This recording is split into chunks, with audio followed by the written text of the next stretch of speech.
Hello, everybody. We're back with Radical Dreamers.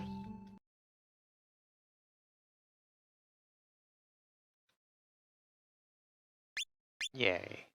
It did save. Yo, what's up, Dragon?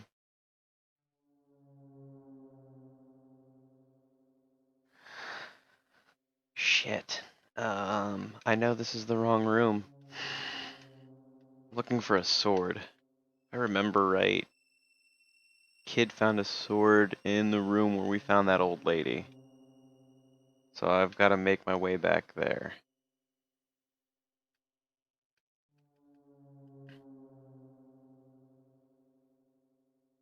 Oh boy.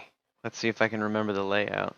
I really should have, drawn a map. I'm sitting next to, a whole bunch of sketchbook stuff. I very easily could have made a map. Go to the terrace, go downstairs. Don't think... I think the study is a dead end, so let's go back towards the terrace. Follow the corridor. Ancient looking door on our right. It looked like this was the way into the clock tower. Yes. Might be done with this if we would stop getting lost.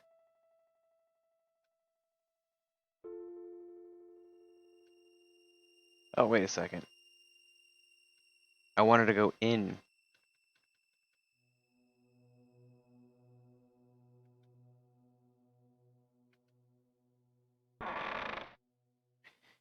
You're not wrong. You're not wrong.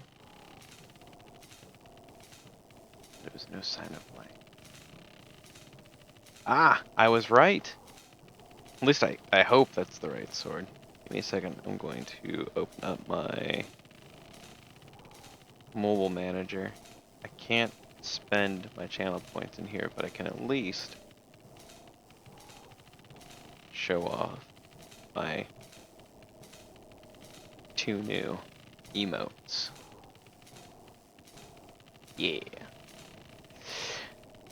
There it is. Our ticket to not getting turned into mincemeat.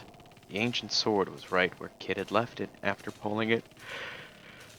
Oh, not a good sign. Let's not yawn. After pulling it from a pile of junk, she ran over to where it lay. Looking down at the sword, Magil muttered, 2 ancient blades, the sacred Einlanzer, and the cursed Masamune. What are you on about, Mag? You know something about the Mastamune? Magil said nothing. Well, it seems to mean something to you. It does. Uh-huh. Something to do with old friends I don't know about. Not exactly. An enemy, then? Not exactly. You're being weird again, Mag. Well, whatever. Boy, numbnuts. Grab this thing for me, will ya? I was still standing by the doorway when Kid called over to me. Me? Yeah, you? Or were you gonna make me lug the bloody thing around the place? I'm just a scrawny little girl, ain't I? Call yourself a gentleman.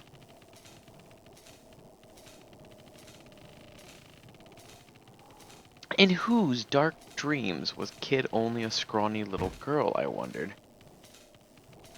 Suddenly, my thoughts were interrupted by a spinning kick to the chops. Gah! My body flipped over in the air as sparks flew behind my eyes. What the hell was that for? Kid only humphed and looked away. Magil also turned away. I was thoroughly left out in the cold. Pick up the damn sword, Dyne. We ain't got all night. Ye gods, she was a nightmare. Sometimes I wonder why you even bother coming along on these little jaunts. Dazed, I stumbled to my feet and sheepishly picked up the sword. But what were we even supposed to do with this tarnished old relic? Whoa. I nearly fell over. That thing was heavy. Good boy. Right off to the chamber of death. Eyes on the prize, lads. Dragging the sword behind me with one hand and clutching my throbbing head with the other, I followed Kid out of the room, toward a place where it sounded like certain doom awaited. A scream pierced the darkness, turning my blood to ice. I realized then that a pair of crazed, blood-red eyes was staring into the depths of my soul. Oh boy, it's another griffin. In a panic, I tried to slip the knife from my belt, but before I could draw my weapon, the griffin had spread its powerful wings and swooped toward me with an almighty screech. I was knocked back and sent rolling across the ground. I gasped with pain as the wind was knocked out of me. Dine, are you alright? Every nerve in my body was screaming with pain. I held back the groans and staggered to my feet. I looked up to see the massive griffin in front of me. It's gonna be a long night if I can't stop yawning. Its hellish red eyes stared down its beak. It was going to attack. What would I do? Duck. Almost by reflex, I ducked the attack. The griffin suddenly beat its wings wildly, sending a barrage of razor-sharp feathers flying right at me. But fortunately, every single one of them flew clean over my head. It had been a close shave. I rose to my feet and faced the griffin again. As the beast's mad red eyes glared at me, I desperately tightened my grip on my knife. Attack it! I reversed my grip on my knife and plunged it into the griffin's neck with all my might. The beast screamed and contorted with agony. I'd done it. I'd landed a blow, and a telling one at that. The griffin shook its head with rage. I pulled my knife, then rolled away from it. Don't move, Dine, yelled Kid from behind me. Suddenly she landed on my shoulders, then leapt up into the air. Crack! Her knee smashed in the side of the creature's skull, making a crunching sound I could feel in my bones. The griffin screeched in agony. The griffin stiffened, suddenly becoming completely rigid. Its eyes rolled into the back of its head, and it fell to the ground with an almighty crash. We'd done it. We'd actually managed to defeat a griffin. Or like Kid had managed to defeat a griffin. This isn't the first griffin we've defeated, though. I fell to my knees, overwhelmed by what I'd just been through, but glad it was all over. Wait a second. What's that? There was a leather bag on the ground, containing some recently cooked meat. Lucky me. I bit into the meat without a moment's hesitation. After devouring the unexpected windfall, I felt a little better. Boy, where's my share? Busted. I pretended not to hear. Whew. I'd taken a few knocks, but I was all right. A scrape or two wouldn't stop me. Maybe you ain't such a drongo after all. Just goes to show any old weirdo can make something of himself if they put their mind to it. Kid's eyes glinted with mischief.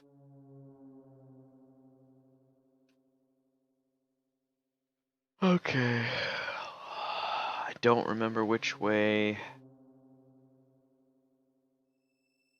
Going right takes us back to the big door. I think we want to take a stairwell, right?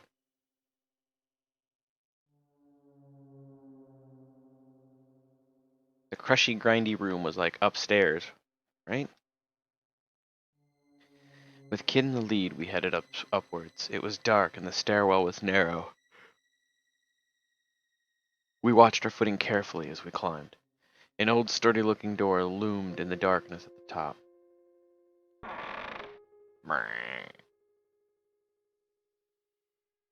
Well, this place is just as creepy as I remember. Lovely, grumbled Kid.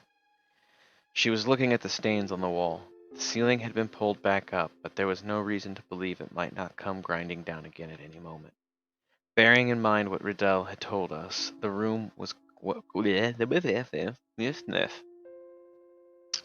Bearing in mind what Riddell had told us, the room was called. It definitely wasn't somewhere we wanted to linger. Quickly, hissed Magil, before crouching down and examining the ground for clues. Kid and I crouched down too. What were even, wow. I thought I read that wrong at first. That's written wrong. What were we even looking for, though? What could the old man have left in this room that would help us bring him back to reality? The flagstones on the floor were smeared with a black, gooey substance, which gave off an odd, rotten aroma. I shook my head, trying to drive an uncomfortable thought from my mind.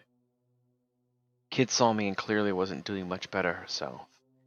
She slowly turned, positioning herself so that she was facing away from the stains on the wall.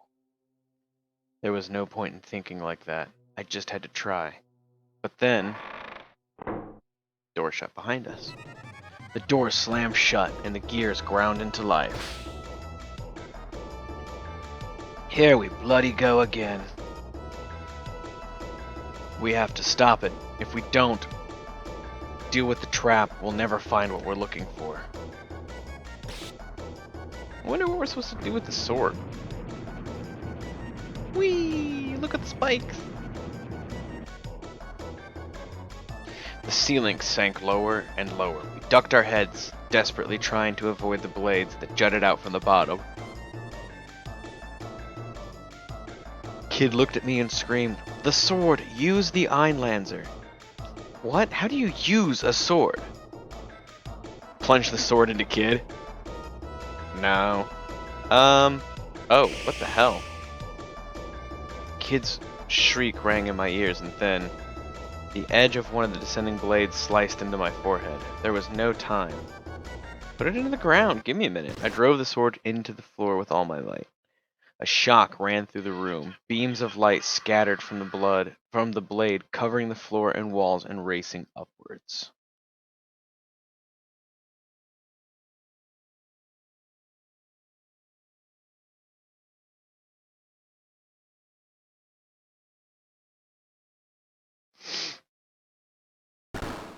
The ceiling gave an almighty judder, then stopped. We made it. I sank to the floor helplessly, my heart racing.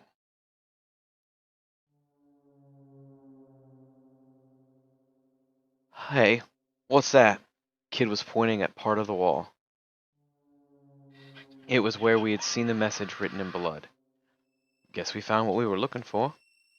Part of the wall had collapsed, revealing a cavity behind what had looked like a piece of solid stone. Inside, I could see something glinting faintly in the darkness.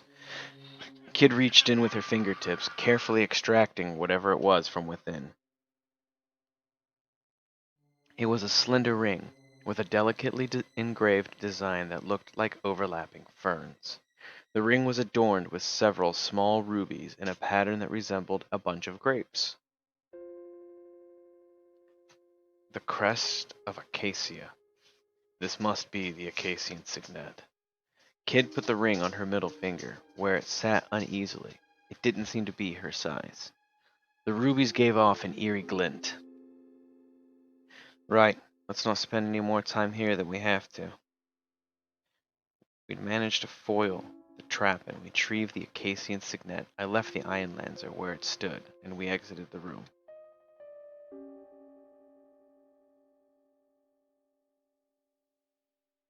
With Kid in the lead, we headed downstairs.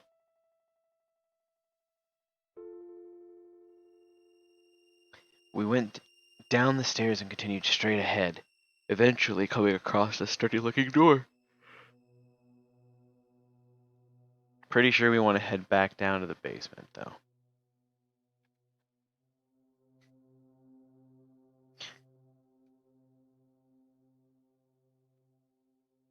Continue on. Short walk. Continue following the corridor. Don't worry, I'll stop and read anything new when it comes up. I think downstairs.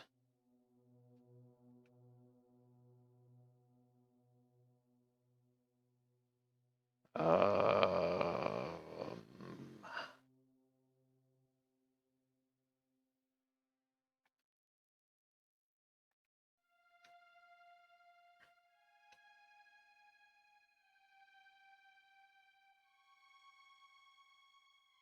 we don't want to go to Riddell's room. This was Lynx's room. So we don't want it in there.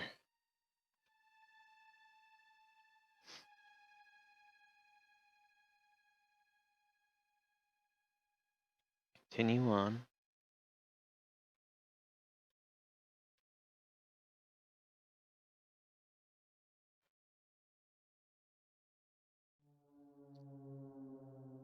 I guess we go to the atrium then.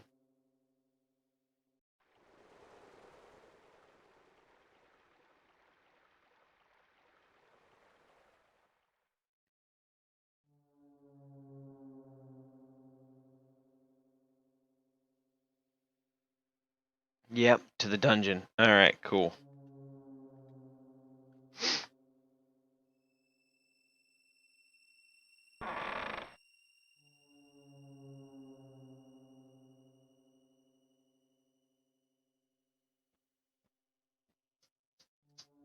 Having retrieved the Acacian signet, we returned to the old man's cell.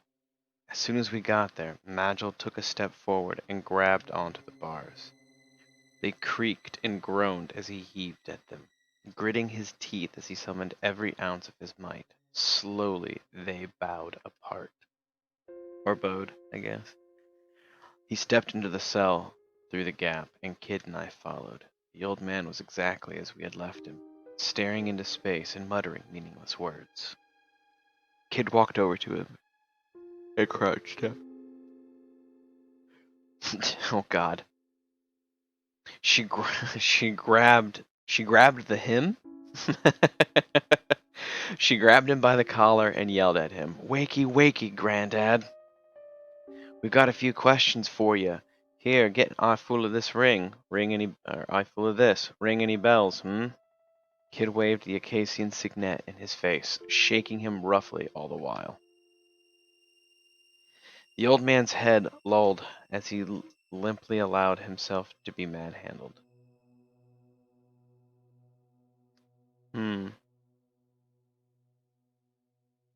Let's see what happens.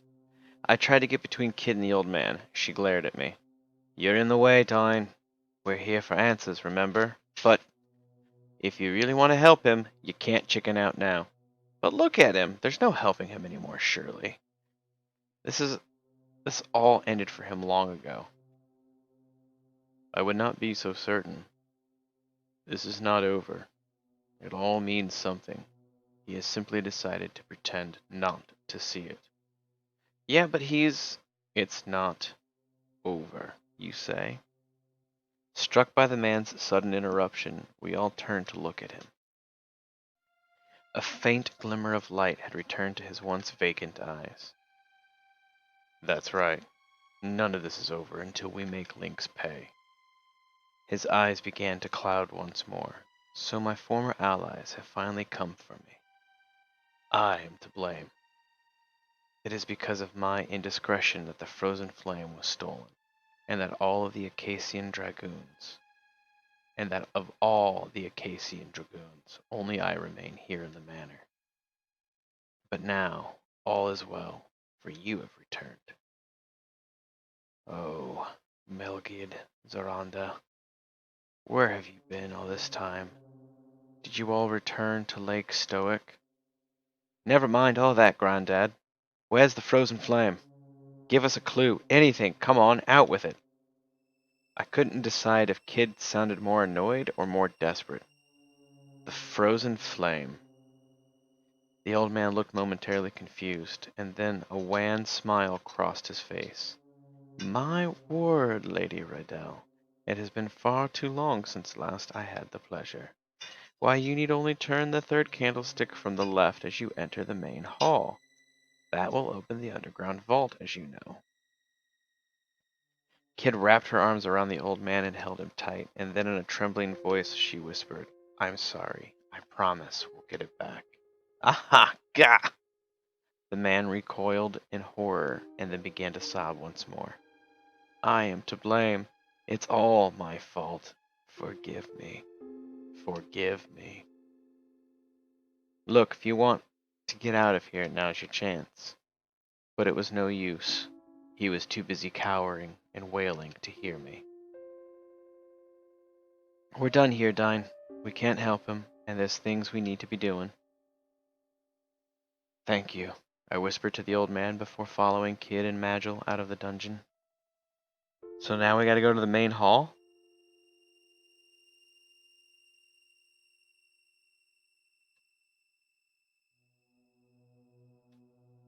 Okay, so continue straight and toward the stairs going down. I don't think down would take us to a main hall. I mean, but let's try. Down the stairs, descending deeper into the shadows as we went. At the bottom we found ourselves at another intersection. Kitchen, guard room. Okay, so we're totally not in the right place. Let's go back up the stairs. Eventually leading fork in the path. We want to go back to the atrium.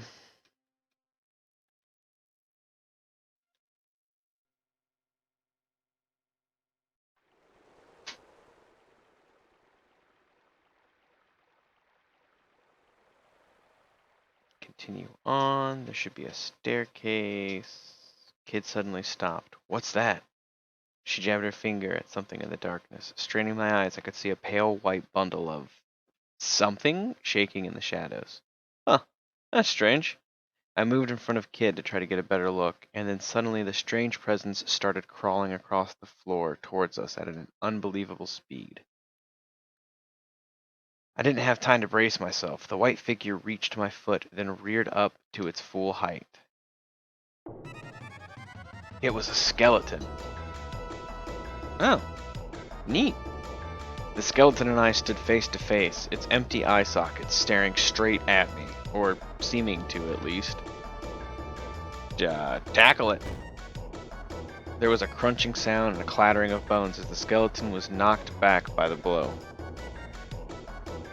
Its body split clean in two at the waist. Better luck next time, Kid muttered dryly.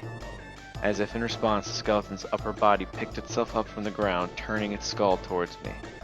Balancing its body, with its left hand, and then pulled the skull from its head with its right hand? Balancing its body. Oh, okay.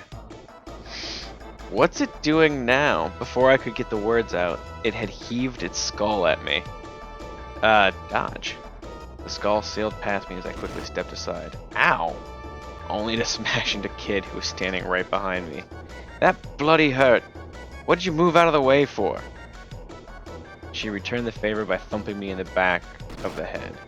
Magil walked over to where the skull lay on the floor and stamped on it. Stamped? I think stomped would have worked, but okay, stamped on it, shattering it to pieces. The rest of the skeleton collapsed, falling apart with a clatter. It didn't move after that. We're done here. Let's get moving. I was starting to feel a little worse for wear. I was going to have to be more careful from now on, or this was going to end badly. Maybe you ain't such a drongo after all. Just goes to show any old weirdo can make something of himself if they put their mind to it. Kid's eyes glinted with mischief. I thought I did pretty well on that. I don't know what the game's on about.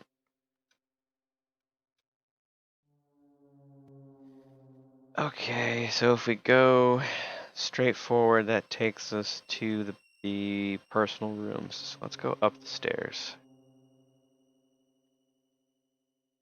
At the top, we found another intersection. The corridor to the right would lead to a dead end with a large door, while the door to the left led to the terrace, the narrow passage in front of us. We want to go toward the main hall. Find ourselves in front of some ornate double doors. Let's go inside. Kid pushed open the door. Quietly, she could peer inside. Coast is clear. Dozens of candles provided a dim, flickering light. That screen where it talks about your condition is referring to your HP. It's a hidden value. It's the game's way at hinting at the total without showing it to you. I kind of figured, because it varies between I was doing okay, I'm a little worse for wear, and I forget what the third one I've seen is. But I didn't think I took any damage. I mean, I tackled the skeleton. I didn't think that would have hurt me. But, I mean, there's obviously the best answer, a decent answer, and the wrong choice in these scenarios. So obviously I picked the one that dealt a little bit of damage and not the most correct one. But that's okay. Oh, from the griffin attack. Oh, and also from the room. The descending blades scratched my head. Dozens of candles for anything. Okay, I already read that. The great hall was filled with a heavy silence. Silence. There's a large clock, several portraits. Yeah, we've already read this. A third candlestick from the left, whispered Kid. 1, 2, 3, there. She reached out towards it. I held my breath as I watched. Say your prayers, Lynx. We're coming for you. Kid turned the candlestick. The room trembled with a sudden rhythmic rumbling sound, as if a massive gear was turning. What's that? For a moment, I felt a strange sensation, as if I was floating. Do you feel that? I started to stagger. The entire room seems to be moving downward, came the reply from Magil. I couldn't quite believe it, but I also couldn't deny the feeling of downward motion. The main hall was sinking into the earth. And then another rumble. The room's descent rapidly accelerated. A cold sweat dripped from my back. My heart filled with a mixture of fear and anticipation. What was waiting for us down there? The frozen flame? Our prize at the end of this little adventure? But what was it really? Would it live up to our expectations?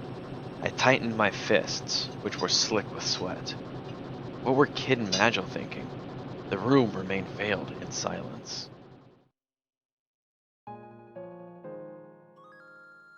As if in response to my thoughts, a quiet voice came from next to me. It was Kid. I looked over to see her standing stiffly, staring forward with her hands clenched into fists. Sometimes I feel like I'm stuck in a losing battle. A fight I'll never win, no matter what I do. It was a side of her I'd never witnessed before. Even from this angle, I could see fear and doubt flickering across her face. I felt a tender sting in my heart.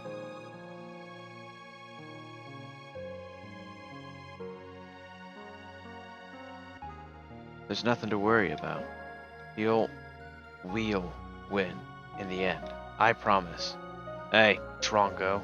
She gave a gentle smile. Can't promise anything in this world, Dine. There are no guarantees. But thanks anyway. She grinned again, seeming a little embarrassed, then looked me straight in the eye. And then I had the strangest sensation. This wasn't Kid, or not the only Kid, anyway. I was overwhelmed by the inexplicable oddness of the idea. She noticed immediately, of course, and our little moment was over. The Kid I knew was back in the room. Trying to catch flies, mate? Sorry. It's just that for a moment there, it felt like you were someone else. What are you on about? Kid gave me a confused look, tilting her head. It must be because we are drawing near to the frozen flame. Magil's voice, as soft as ever, slipped unbidden from the shadows. Eh? What the heck are you two on about? Kid turned towards him with another puzzled frown. There is another self within you, struggling against the pull of the abyss. But what had she been talking? A crash split the silence, as if we'd collided with something. Screech! A loud metallic scraping filled the air. Hey, Yubi. Welcome. It's story time. So you're not missing much. The room rocked and finally came to a halt. Looks like it's the end of the line. All change. Whew. Piano's playing by itself. The swelling grandeur of the organ suddenly filled the air. No one had so much as touched it, and yet the keys and the pedals were moving by themselves. The melody it played was both unsettling and sad. Funeral tune, is it? Way to greet your guests. Kid took a long stride forward, then turned to face me and Magil. Come on, let's go. Magil and I gently nodded our assent. Kid grinned, then turned back to the door. I'm coming for you, Lynx. This is the end for you. And with that, she led us from the hall.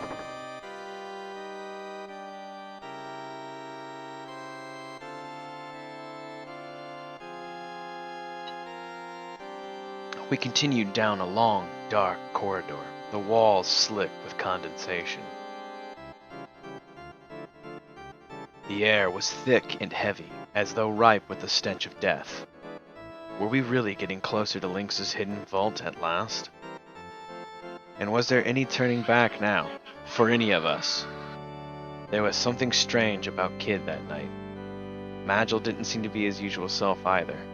To begin with, it was vanishingly rare for him to speak so much, let alone to show any kind of emotion. What happened to make them change like that? Unable to take the silence anymore, I decided to speak. I had to ask the question that had been on my mind all this time. I mean, I know what the frozen flame is. Why do they want it so badly? Seems like a better question. The frozen flame is a piece of Lavos from the Chrono Trigger timeline. Why do they want it so badly? Hey kid, why do you want the frozen flame so badly? All I got in reply was the cold echo of her footfalls. I should have known. She didn't like to talk about her reasons for doing things. After all, it was a topic that was likely to lead to a discussion of her past. But then she spoke, though it was almost a whisper. I'm doing it for Sis. Before she died, she told me to find the frozen flame and bury it. Bury it where? Her old mate's grave. Kid looked at her feet as she walked. She wasn't me real sister, but she was good as family to me. When she took me in, I was bloody helpless. Couldn't remember a thing, and I was barely old enough to survive on my own. She didn't go into too much detail about her mate. Best I can remember is that I needed to find the grave on a girl who married another mate of hers and died not long after. She said that's where the frozen flame should be laid to rest, or something like that. To be honest, I wasn't paying much attention at the time. It's not like I could have known what was about to happen. When she disappeared, and I realized she wasn't coming back though, I swore I'd make good on what she asked me to do. I'd nab the frozen flame from that rat bastard Lynx and get my revenge. Kid's eyes narrowed. Kid's eyes almost seemed to glow with heat in the cold night's air. I'll make him pay for everything he's done. No matter what it takes, even if it kills me. And then she fell silent. Sorry, kid. I didn't mean to bring up something so painful. There was a pause before she replied. Nah, you're alright. I should have said something sooner, before I roped you into this.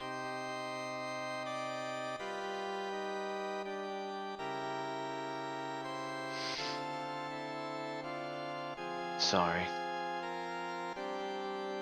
Silence reigned supreme as I fumbled around to try and find something to say in reply. But all that filled the darkness of the corridor was the sound of yet more footsteps, and a groovy organ. Suddenly Magil stopped in his tracks. Wait. Huh? Kid turned around puzzled. Just then a powerful light surged across the floor. and a ring-shaped sigil appeared. Damn it, a blood circle! Kid and Magil were at least quick enough to try and jump clear, but they weren't quick enough. The three of us were trapped in a circle of blinding light. Okay, so this is one of his traps. This is what I wrote down. The sigil rotated left and right, with us at the center cutting off all routes of escape. We're trapped. A wall of heat and wind blew up around us, and swirling lines of spirals of light assailed us wherever we turned. Don't let the light mesmerize you. Cover your eyes, shouted Magil, raising a hand over his mask. Turn with the light, not against it. There has to be a way out. What? I barely even understand what's going on. Kid's elbow brushed against the wall of light surrounding us, sending sparks flying. Ah! Be careful. Merely to touch it is more than enough to harm you. Stay well back.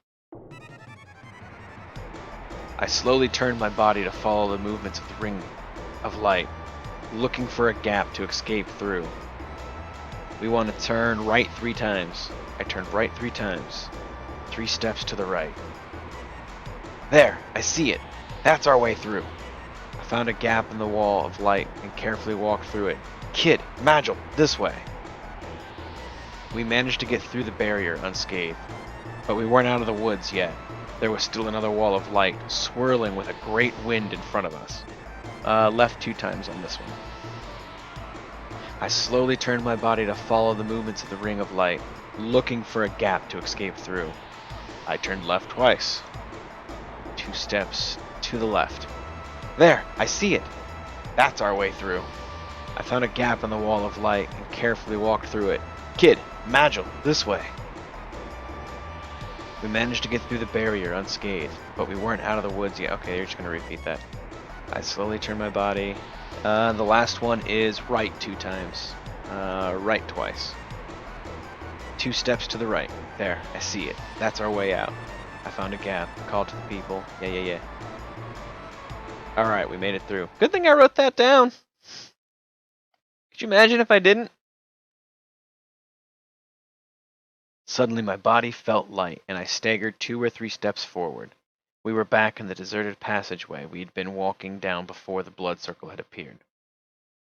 The sigil had vanished from the floor, and everything was silent, as if nothing had ever been amiss. And then I looked up. Oh, hey, look, a big old door. Looks like we finally made it, boys. Kid strolled up to the door with a wicked grin on her face. The true frozen flame awaits. Magil's eyes gave a glint from behind the mask, like glass catching moonlight in the darkness of night. Let's go. Kid reached for the handle. So, this is the place, huh? Kid narrowed her eyes, straining to see our surroundings in the darkness. Neat. A vast, pitch-black expanse surrounded us whichever way we looked. It was as if we'd entered an impossibly vast cave. We were in a place forgotten by time, unknown to the world, hidden deep within the bowels of the night.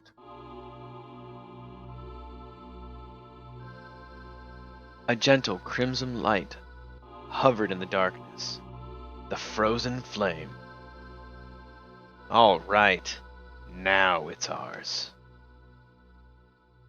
The light of the flame ebbed and waned gently as if responding to Kid's voice.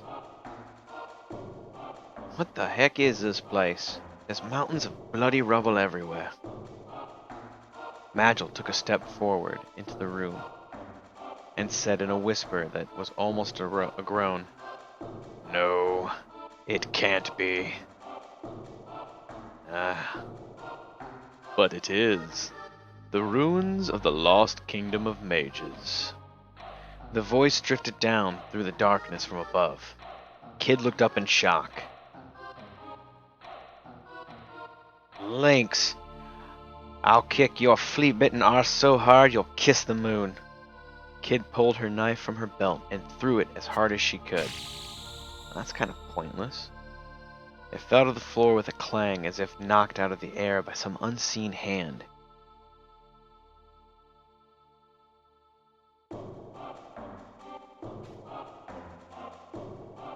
Still the same impetuous child as ever, I see. That's no way to greet an old friend. Smarmy bastard. Kid gritted her teeth with rage. And you, Shadow Dweller, I'll have none of your tricks this time. You must think me a fool if you believe I'll fall for that again. Magil, who had been quietly slipping into the darkness that surrounded us, stopped dead in his tracks. So this was the infamous Lynx.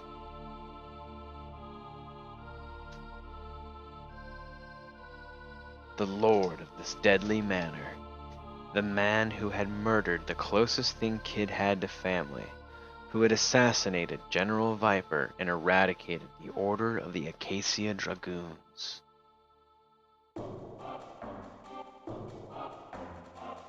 A pleasure as always, my dear Kid. And I must say, you followed the trail of breadcrumbs I laid for you admirably. Closely, admirably closely, my greedy little sneak thief. What the bloody... She stepped forward, bristling. Lynx narrowed his eyes and his lips twisted into a snarl. You know what, Kid? Wait. You know what I want, Kid? Give me the stone you carry. The stone? Did Kid have some kind of jewel I didn't know about? Don't know what you're on about, mate. She just managed to recover her composure, narrowing her eyes scornfully at her old foe. Oh, spare me the act, child. I know that you have it. I know she gave it to you. Hand over the time egg, now. The what? Whatever it was, I'd never heard of it.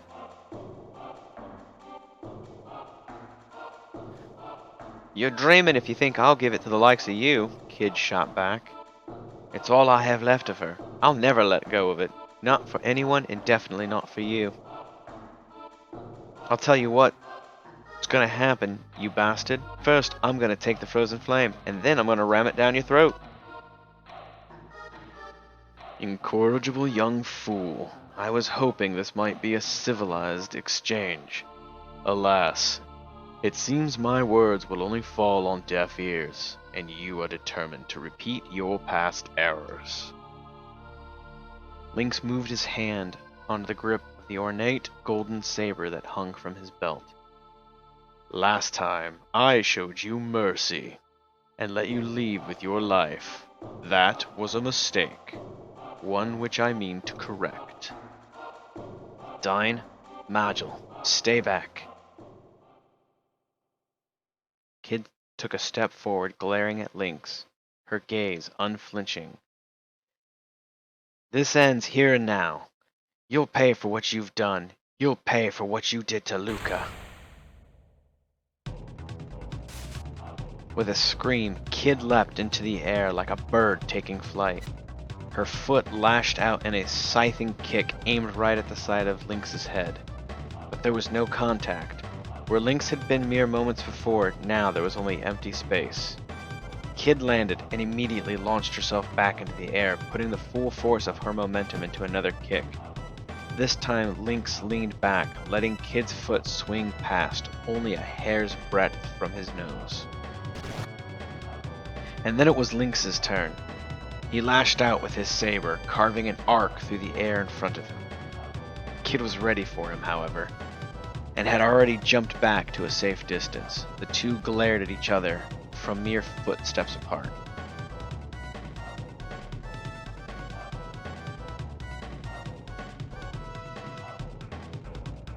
At least you had the decency to prepare a little better this time, Lynx purred. A red line appeared on Kid's cheek. slowly coalescing into a drop of blood. Kid! In a flash, she launched herself into yet another attack. Lynx dodged to the side, then made to strike her with the hilt of his saber. Kid moved awkwardly to avoid the attack, losing her footing. And then Lynx was on her like a bird of prey before she could fully recover. There was a gasp and a cough as Lynx drove his knee into the pit of her stomach. Kid collapsed. A steady stream of red dripped from her lips. "Will that be all, girl?" Lynx gave Kid a merciless kick to the side, sending her flying. She landed on a pile of rubble, her body rolling until she hit a large stone pillar. And there she lay, lifelessly still. "Kid? Kid!" I screamed her name as I charged toward Lynx, but Magil was there already. He flew through the darkness as part of the shadows, before crashing down on Lynx like a bolt from the blue. Lynx jumped back, and countless threads of light flew from his fingertips towards Magil. With a droning hum, the threads of light surrounded Magil, crossing one over another. They spread to form a lattice of light that gave off a blinding glare and trapped Magil where he stood.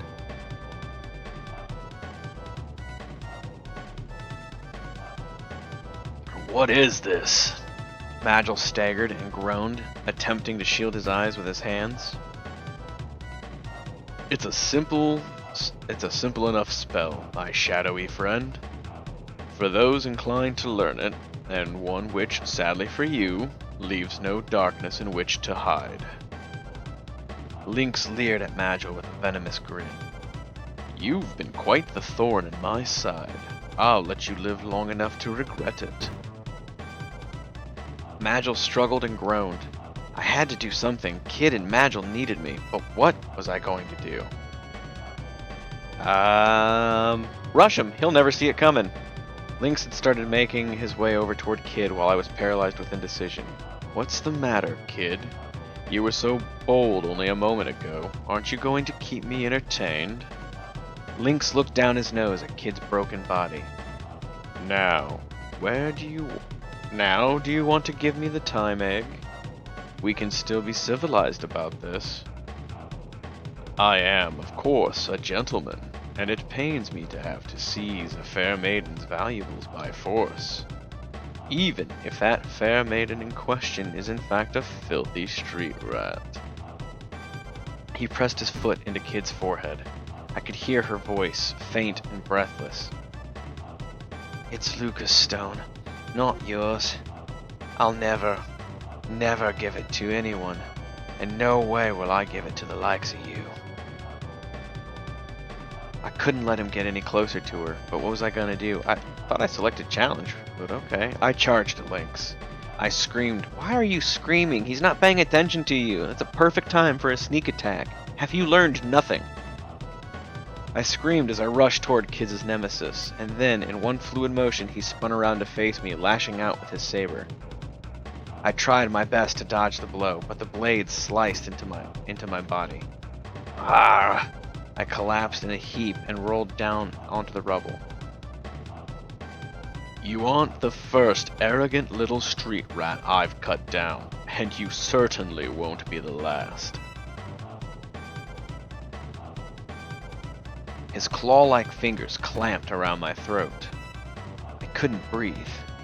Tightening his grip, Lynx lifted me.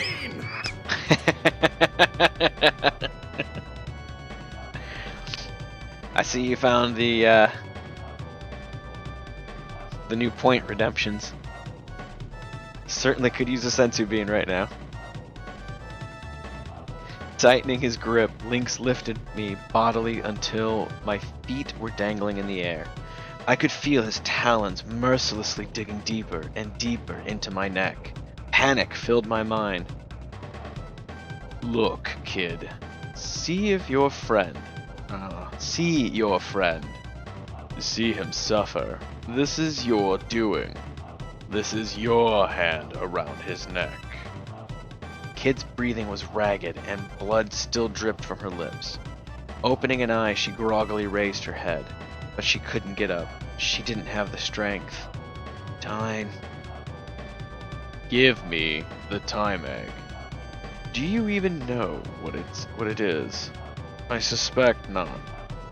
Think of it as a concentrated pocket of space. With the frozen flame and the time egg in hand, one can bend the fabric of space and time and rewrite the past.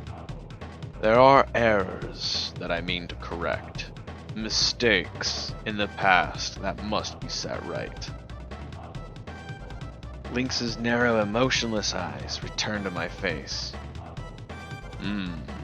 How long before he perishes, I wonder? I struggled to breathe, but could only make choking sounds. Kid screamed my name. Decide, will you watch the boy die, or relent? Does his life mean nothing to you? I can't. She balled her hands into fists and dropped her gaze. My vision started to fade. And then I heard her voice as she struggled to speak through the pain. I'm sorry, Dine, but I swore I'd sacrifice anything to stop Lynx. Don't worry about me. I'm fine. Just peachy. It was all I could do to force the words out past Lynx's icy grip. I was starting to black out. Was this really how it was going to end?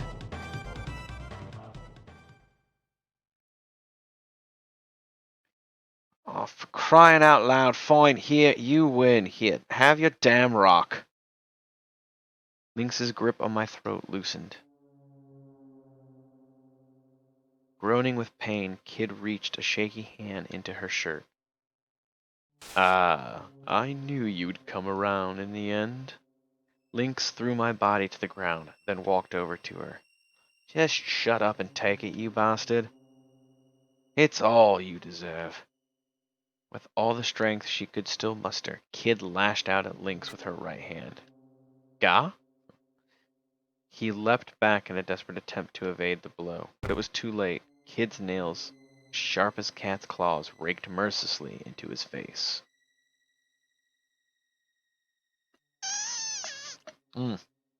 Sorry about that, didn't quite have the straw.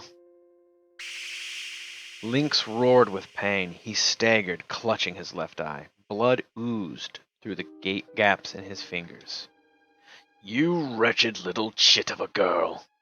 Lynx stood awkwardly, still clutching at the wound on his face. The fingers on his free hand arched into furious talons as he walked back towards Kid, who still lay on the ground. I will kill you all. He kicked her hard, concentrating all his wrath and venom into the blow. Kid gasped as all the wind was knocked out of her. Yet more blood ran from her mouth as her body rolled across the floor. Kid! I yelled hoarsely, clutching my burning throat with one hand. Lynx turned his head slowly to look at me, one eye fixing on me coldly as it came into view. He took a step toward me. Yes, perhaps it would be better to start with you. My dear Kid, rest assured that your friend's death will be a most elaborate and painful one. You will truly know what it means to suffer, boy. I will put you through the same suffering as I did that Luca woman. Kid's body stirred with shock and horror. Her eyes slowly opened, fixing on Lynx. They were wild eyes, stained with the blood that poured from her brow. Gritting her teeth, she staggered to her feet. Lynx! Lynx! And then an explosion of light burst forth from the frozen flame. Another light began to form from somewhere near Kid's chest, resonating with the light from the frozen flame. The twin lights entwined, twirling slowly upward, and as it rose, the golden spiral spread.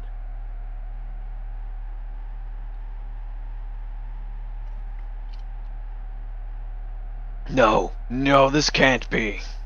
Link stood motionless, transfixed by the spectacle. Was this the Time Egg's power?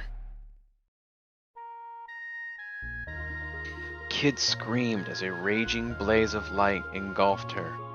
I'll never let you do it again. I'll never let you steal from me again.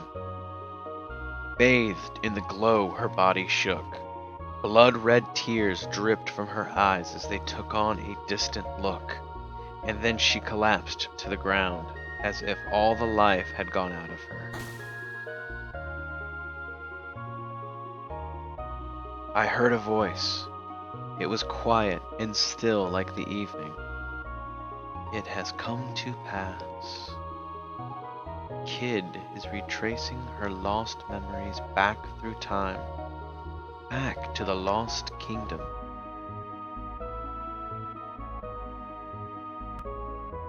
It was through her power that the kingdom fell, that it was swallowed in an all-encompassing vortex of time. In her grief, she wished to disappear. Her past, her future, she wanted it all to sink into the void, to be lost in the seething whirl of time. She despised what she had done. She closed herself off from all that she saw and heard, and cursed her very existence. But the stone wished for her to live. The hands of her clock were rewound, her memories unraveled. The stone gave her a chance to begin again. The stone had both the power and the will to bring all this about. Sinking through the sea of time, she drifted here, a mere babe, her memories a blank state.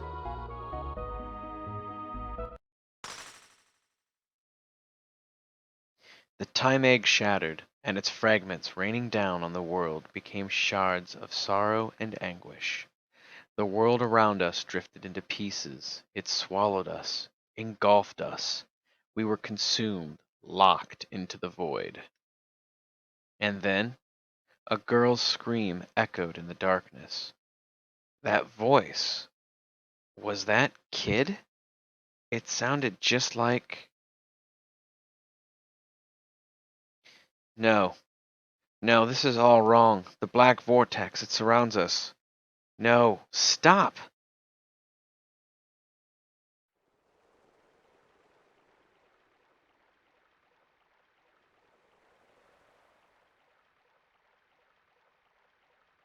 Dinosaurs. Where am I? I have lost everything, and now I can but wander. The world drifts, and time is a blur. There is only an endless, unknowable sea. This is where time begins and ends. This is where all life finds peace. I see myself as a baby, crying next to my mother, an exhausted yet proud look on her face. I see myself aged and wizened, waiting to succumb to death's embrace with a smile. I see countless incarnations of myself, walking time's intricate corridors as ghosts. This is a place where countless worlds overlap and infinite dreams play out. If only I could rest here for eternity. If only I could free myself of all my burdens and sleep here in this sea of dreams. But I hear it's calling me. I hear the song. I don't hear a song. No, there it is.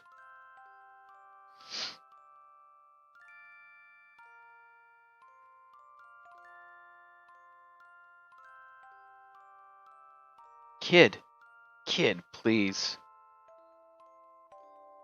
Can you hear me? Kid. Kid, say something. Kid, you've got to stay with me. Who's that? Who's calling me?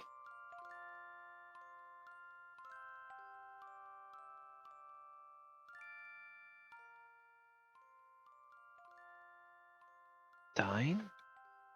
Where am I? Kid? Kid, you're awake. I heard a song. It was beautiful. It was a song that Luca loved. Kid closed her eyes, and her face glowed with a warm smile. I'll never forget that song. It makes me want to cry whenever I hear it. I'm just glad you're back. It felt like I was losing you, like you were going somewhere far, far away. Before I knew it, I was humming the song for you. I don't know if I ever mentioned it, but I wrote it when I first started out as a musician. I knew you liked it, so Kid gave a gentle nod. It was you. You were the one who called me back. That was you calling me name. Thanks, Dine.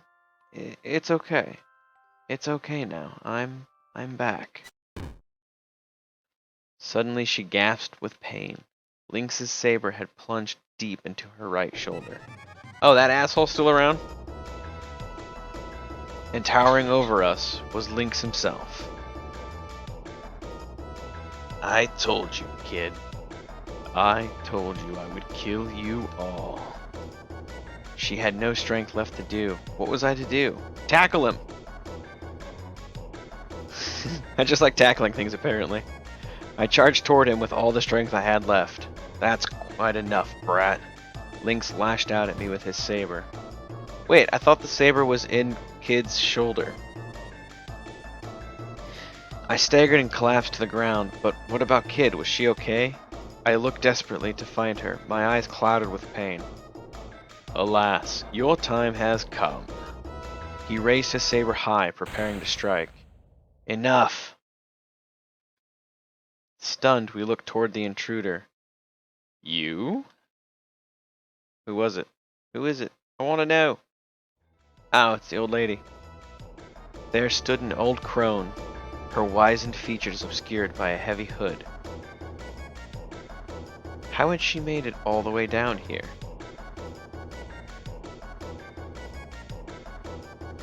Lady Vera, and what have we done to bring Poor's Magister General running, I wonder?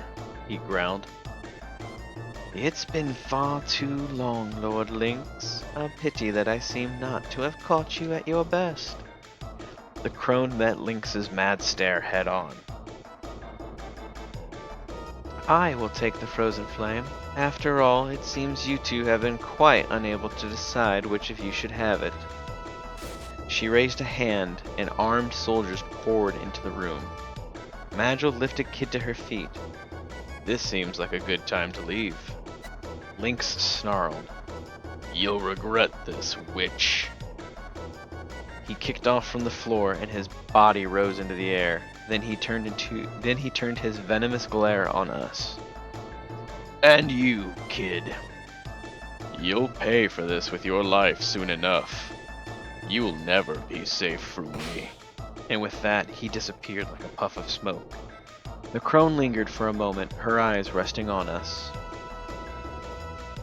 Kid, if you wish to try and steal the frozen flame again, you are welcome to try any time you please. We'll be waiting. But you'll have to get out of here alive first. The soldiers drew their weapons and fell upon us. Darkness, heed my call. With Kid slumped against him, Magil spread his arms and drew a sigil in the air. Hurry, Dine, this way. I grabbed onto him and we plunged into darkness.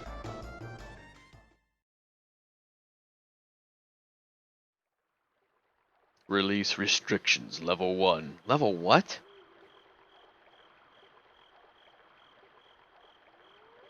Thanks to Magil's magic, we managed to escape the manor alive.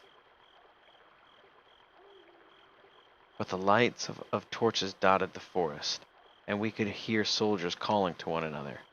We stopped briefly in the darkness of the woods, and Kid leaned heavily on a tree, desperately trying to quiet her ragged breathing. It was a terrible wound she had suffered, and it seemed to be taking its toll. "Are you okay, Kid?" "Yeah, don't worry about me, mate." "We're surrounded. It won't be long before they find us," said Magil, his eyes cautiously scanning the area. Kid raised her head to look at me. "It's me and Magil they want. Get out of here, Dine. It's us they want, not you." "What are you saying? I'm not leaving you here. Look at you. You can barely stand." "Ah, it's nothing. And besides, I've got Magil with me. If they catch you with us, they won't go easy on you. But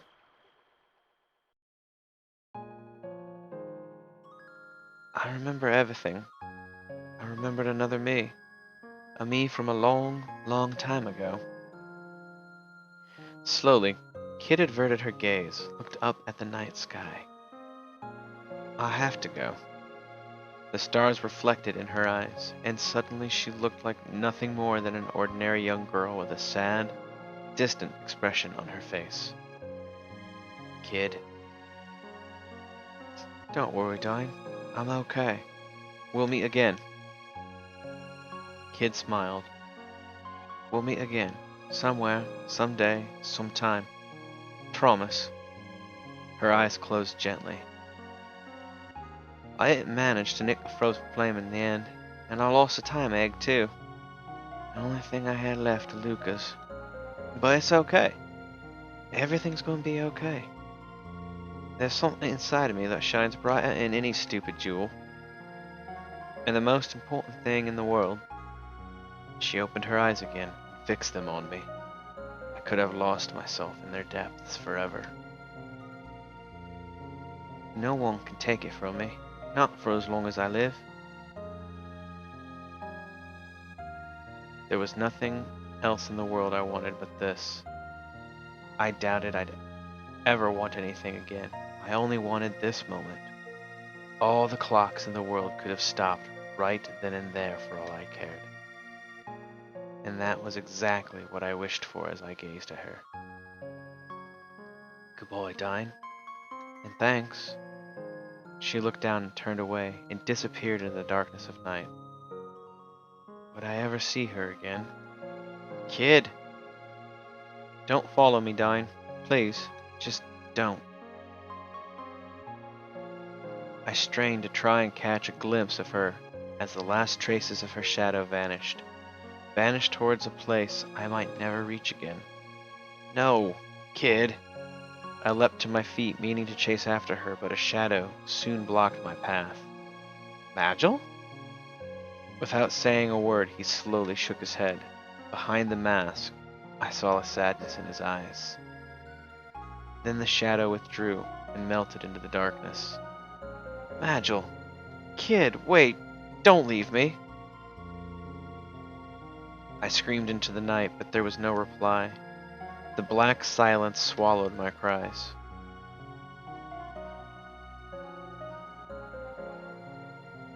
"Kid, Kid."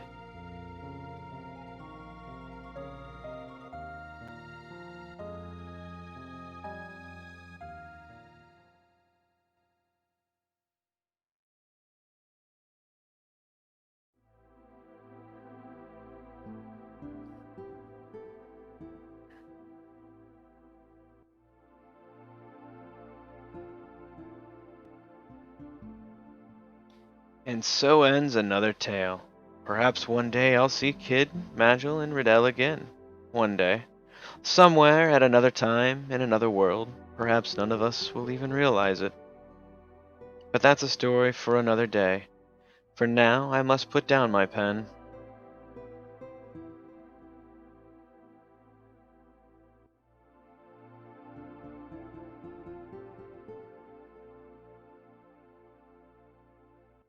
I closed my grandfather's diary. And then from downstairs I heard my mother calling. "Did you hear me? Your friend's here." Nimble footsteps charged up the stairs. The door flew open. In tumbled a young girl. A girl who seemed somehow familiar. Hey, Dine, it's a beautiful day for adventuring. I found a run-down old manor off in the woods to the north. You want to go exploring? Come on, put the books down and let's get out of here.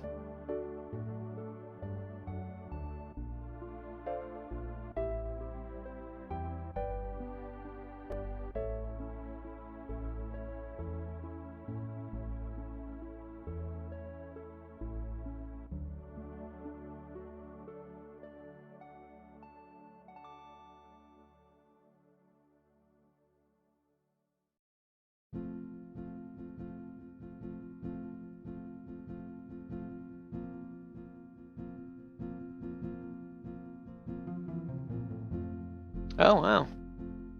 I think that's the first ending. I'm gonna let the credits roll out. I'm gonna go refill my water. I'll be right back.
Okay, I'm back. Volume got really loud for some reason in my headset. That was pretty interesting. Alright, so that was really cool. Like I said last week, this was my first time experiencing Radical Dreamers, so that was pretty interesting. And I can completely see why they decided against porting it over to something for the US. I don't see too many people enjoying this kind of playthrough for anything that would have been available at the time, because Radical Dreamers would have come out towards the tail end of the Super Nintendo, because they had no intentions of releasing the satellite attachment. So they would have had to have made a cartridge for this, or made it for the next system coming out. And I don't see this making a good 64 title. But then again, Square Enix or Square at the time, left their contract with Nintendo and started working exclusively with Sony.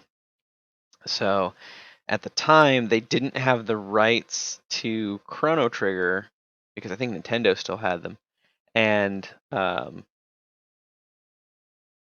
by the time they did, I don't think it would have went well with how they repackaged it, because they made a remaster of Chrono Trigger for the PlayStation and they partnered it with a Final Fantasy game.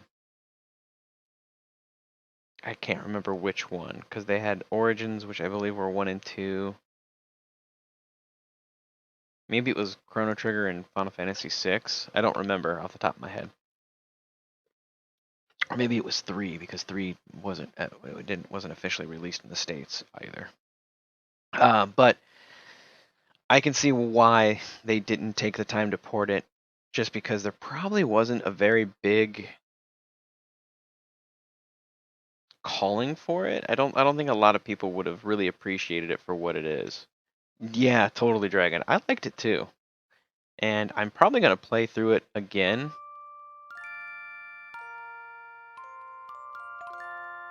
Kid, Le Trésor Interdit. Completed. Le Trésor Interdit. The treasure within. The treasure inside. So there's 7 endings. That's cool. So I'll probably play this more off stream now that we've played it through. But in the meantime, how do I exit?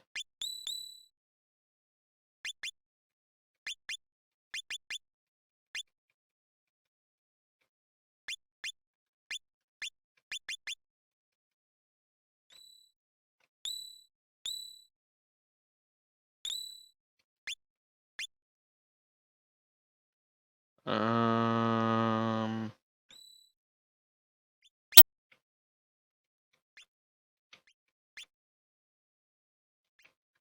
Hmm.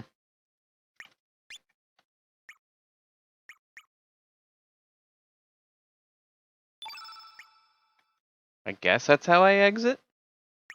All right. So let's see how much we can get done in an hour and a half ish. Oh, what's going on? Okay, there we go.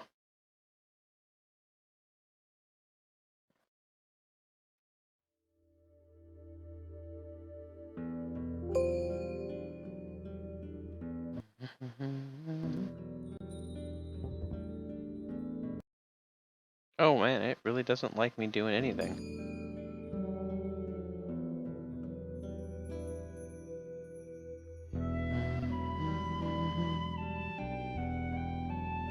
What was the start of all this? When did the cogs of fate begin to turn? Perhaps it is impossible to grasp that answer now, deep within the flow of time.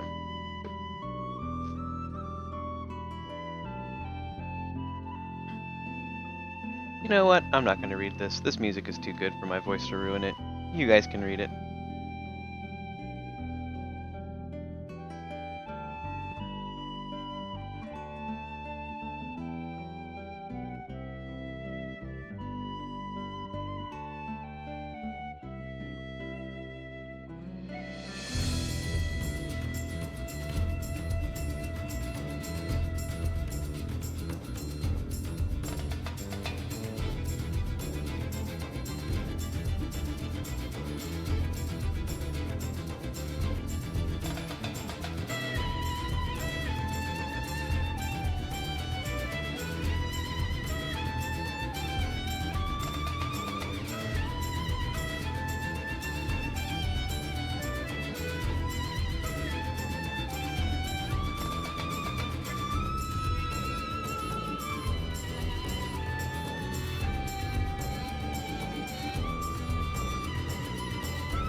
Her arms are so thin.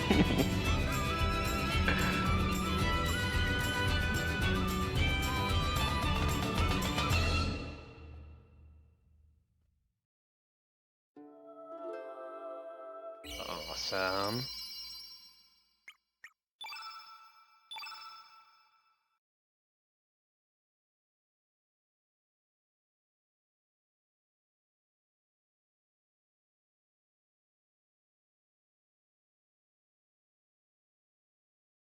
Hmm. All right. So change lead character, low speed mode, high speed mode, turn random battles off. Battle boosts? What's battle boosts? Auto battle, that's nice. Escape menu is left trigger and left control stick. Good to know. And there's the keyboard controls. Very cool. Well, of course we're going to change that. I like the text. The text is very nice. It's very crisp. Dirge.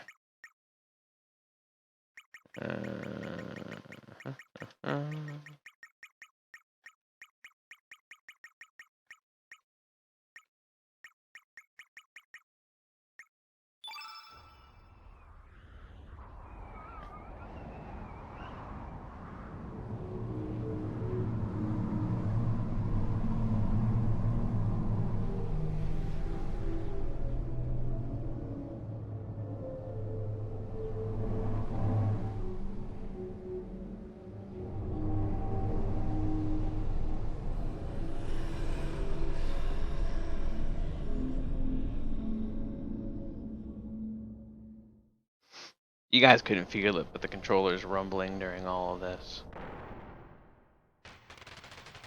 Oh, wow. Razzly, huh? What is it, Diney? Oh god, you speak funny too, huh?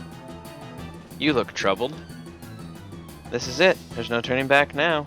Oi, come on, Dine. Razzly. Just you wait, Lynx. Today's gonna be the day of reckoning.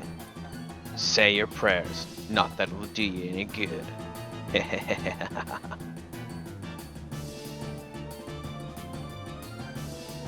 I wish you could change the graphics back and forth, because I'd like to show you that this looks way better.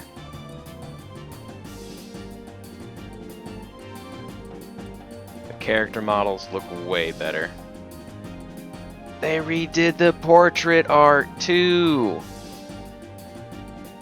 Oh, that looks so good! That looks so good. I like that. Default is walk. Okay, we're good. Oh, that's so much better.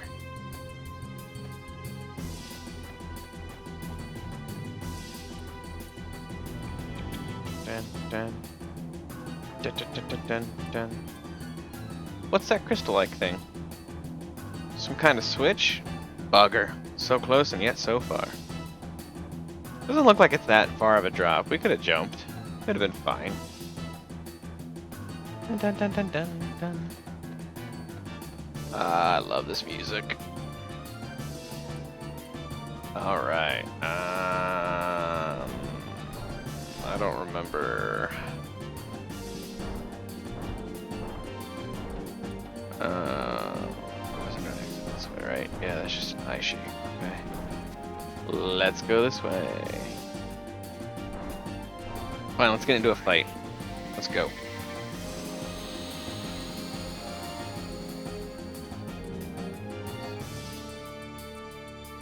Oh, wow. They touched up the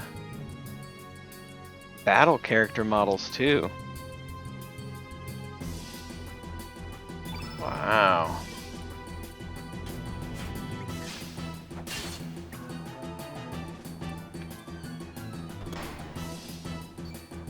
We're gonna speed this up.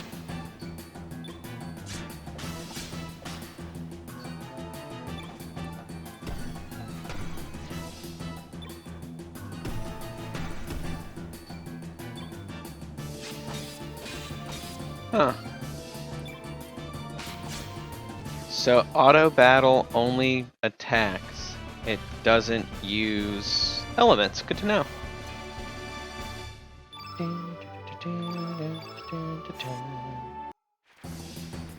All right.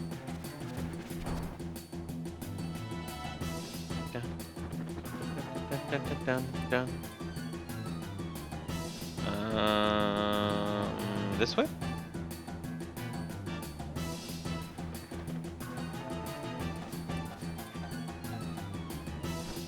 Nope, dead end.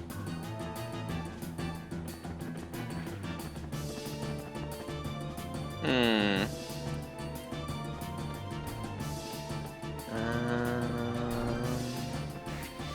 Oh, what did I hit? I ran into something. Bats.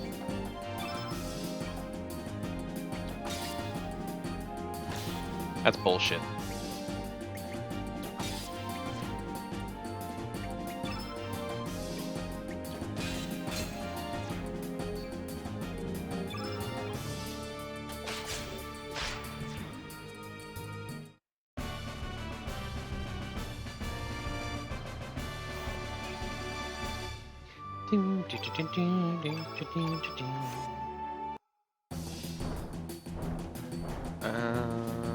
Yeah, this one.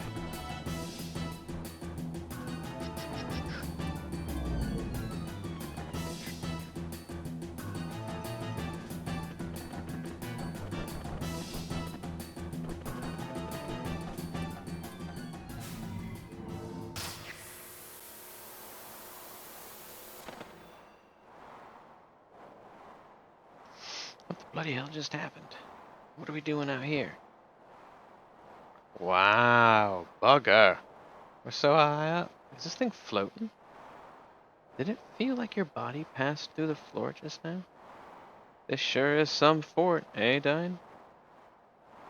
You alright, mate? You've been acting all weird. We don't know what's up ahead, so stay on your toes. Dun dun. Dun dun. Dun dun.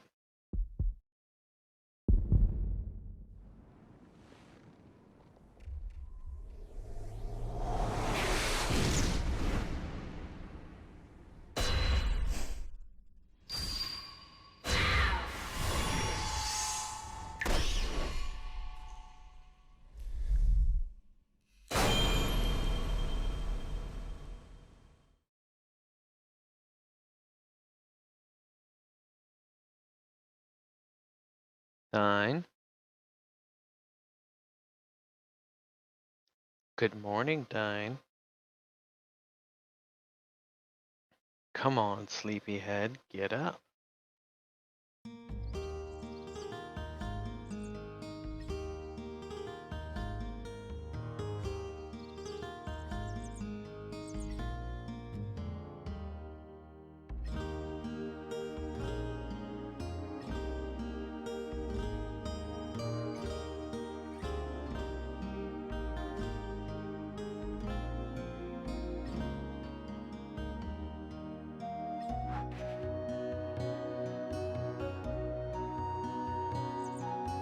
Never noticed those masks up there before.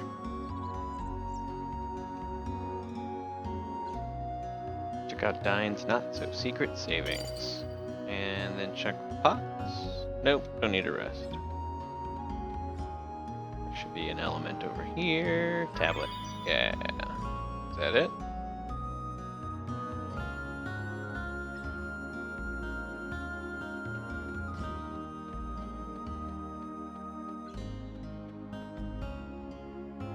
No, don't need to rest.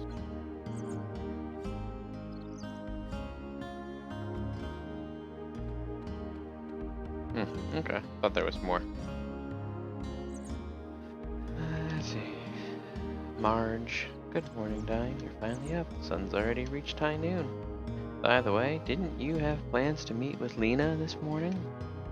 Lena came by to see if you were up, but you, young man, were still off in Never Never Land. You shouldn't break promises like that. Girls can be pretty scary if you make them angry. Kitty.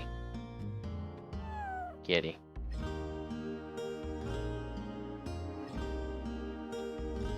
Okay. Let's see. First of all, let's talk to this guy.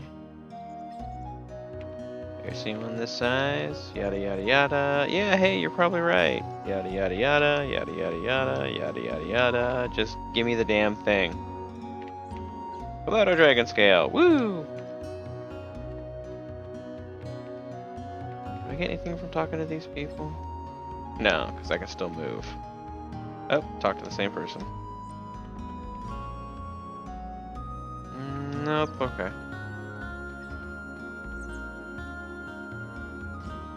Oh hey, I found a new frame. Shellfish frame. Woo!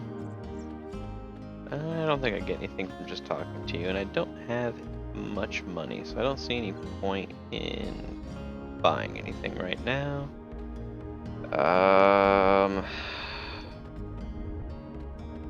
Talk to the dog? Nothing. Alright.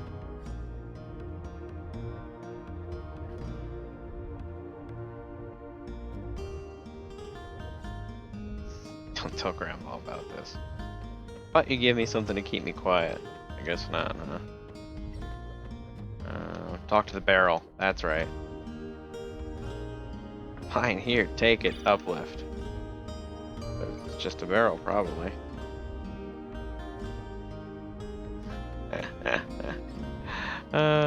Good stuff. Oh, door was closed. Let's see. Ivory helmet, that's helpful.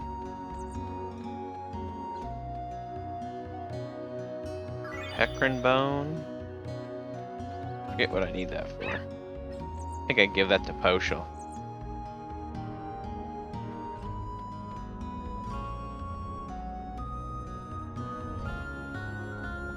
Sanity leads to chaos, then to solitude. Fruitless effort of adding meaning to what is meaningless. A lone crimson tear falls into the sea. The echo of the remaining star cries out in the infinite vacuum. The least I can do is send my distant prayers over the wind of time, setting sail on dreams. Were you moved?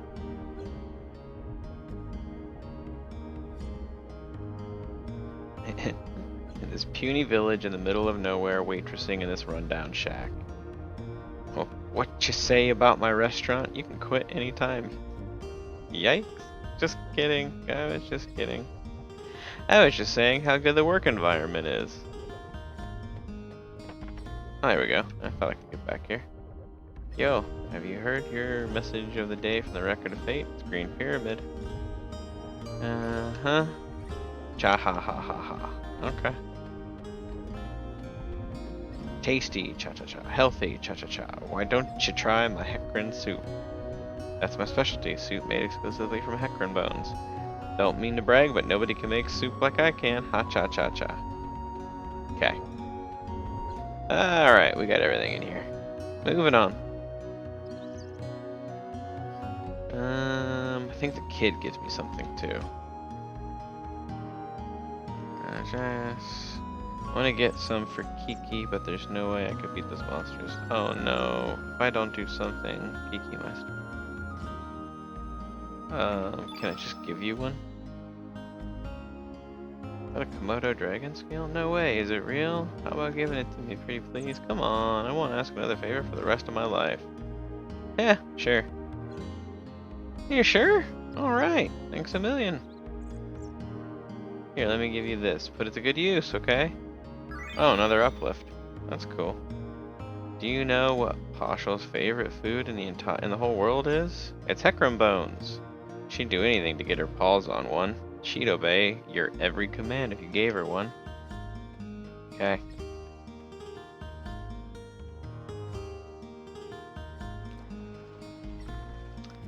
Let's see. I talk to the guy down here. He gives me the shark tooth. And then I give it to his counterpart, and that's how I get Mojo.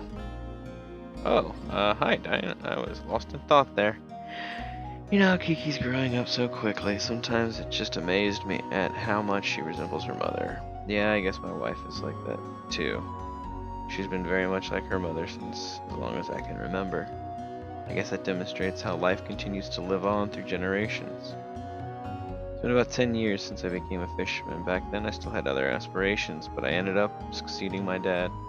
I guess you could say that everything here represents 10 years of my life. Lion sharks, sawfish, six-horned narwhals. You name it, they represent all my hard work and dedication. I love my job and I'm happy with my current lifestyle and all, but lately I get to thinking when I see Kiki about how I could have had a different future. What if I'd chosen a different path 10 years ago? Then I'd be living a completely different life than I am now. I'm not saying which one would have been better. I just wonder where the other path may have led me. I guess the longer you live, the more you wonder about another you that might have been. Boy, life sure is complex. Oh, hey, Dine. You want this? Take it. It's an amulet I made from a lion shark tooth 10 years ago, when I decided to become a fisherman. I don't need it anymore. I have my wife and Kiki watching over me. Shark's tooth. Another kitty. Hi, kitty. Bye, kitty. Dun dun. Dun dun. Dun dun. Let's see. Is there something in this one? I don't remember. I know this is Pashal's house. He's not here. She's not here. Photon ray! Sweet! That's helpful. No, not use, dingus. Allocate. Photon ray. Oops.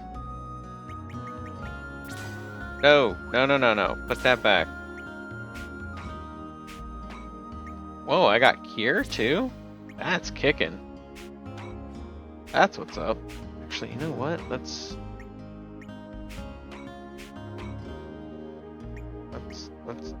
how do I remove?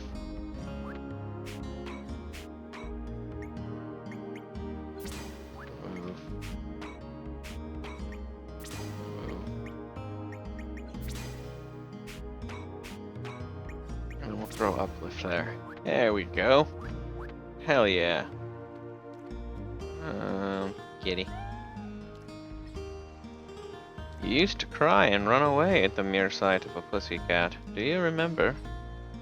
When you were about yay high, you were attacked by a panther demon. I guess it left an emotional scar. But it's good that you've overcome that fear. Girls will think you're a weenie running away from cats. Yeah, she looks pissed already. So she'll be okay waiting a few more minutes, right? Okay. I think next, let's go talk to Radius.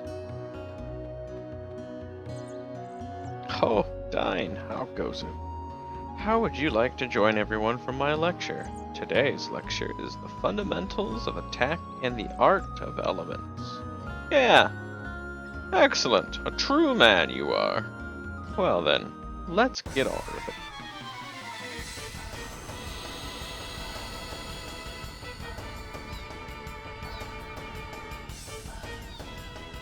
Oh, come on, Dine, don't hold back. Do. Poke. Poke again. First, here's some basic advice on attacking. So listen up, youngin'. You know the 3 different attack levels, weak, strong, and fierce. Each have different accuracy or hit values. Yeah, each time you hit your opponent, other values increase, blah blah blah. So rather than, yeah. I know. Weak, strong, fierce.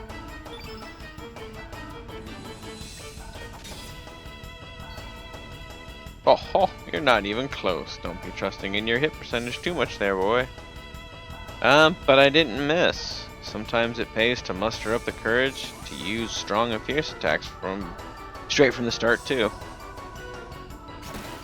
Ow.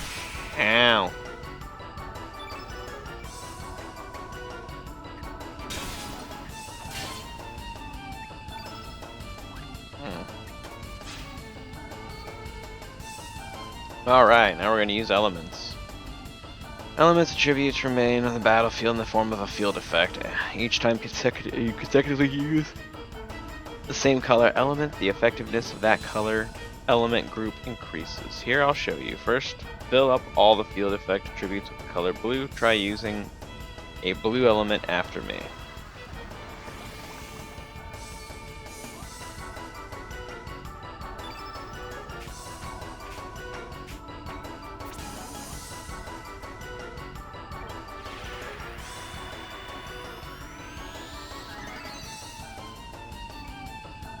Hey then, hurry up. For crying out loud.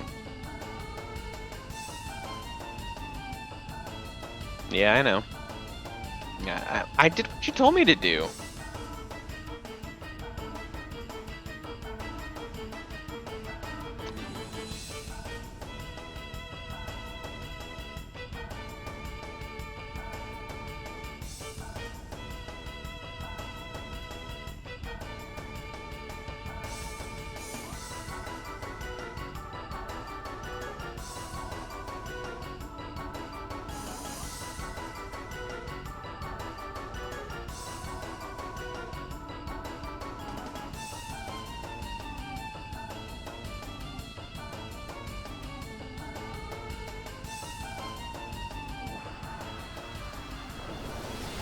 Oh, now you're gonna use blue field?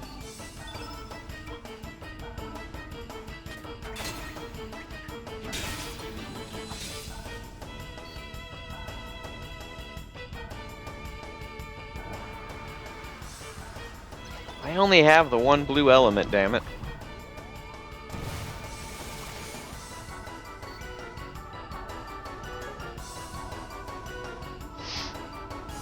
Oh damn, he knocked my ass out.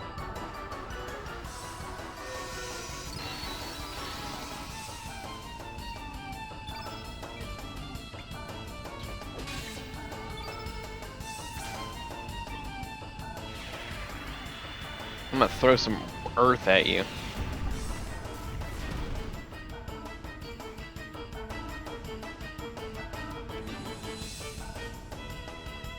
Ow.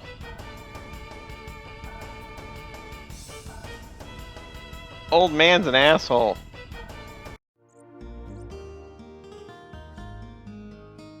Oh well, don't let it get you down. Come again anytime. Alright, I'll be right back.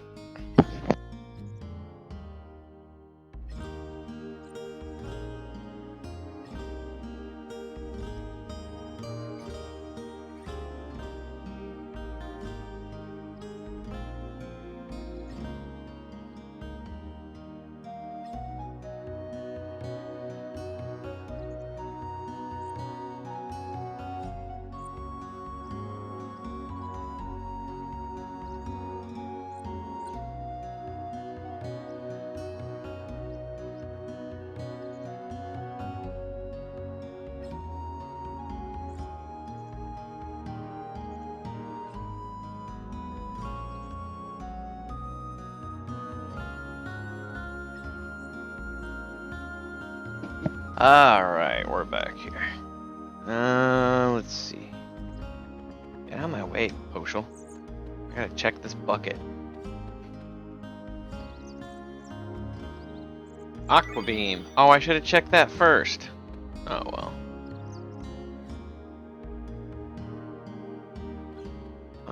There might be something in here too. Yeah, I don't care. Was it the picture frame? Cure. There we go. I think that's it. Can't use that one because there's a line.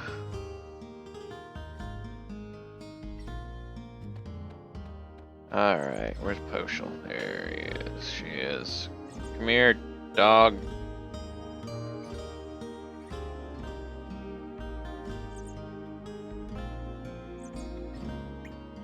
Hecarim bone. Is that a Hecarim bone? I hate this dog.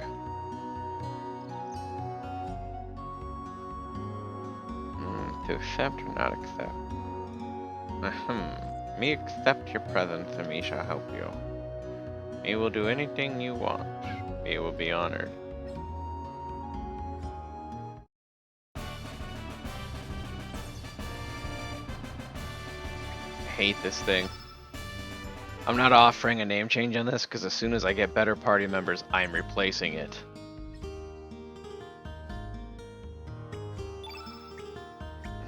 Allocate.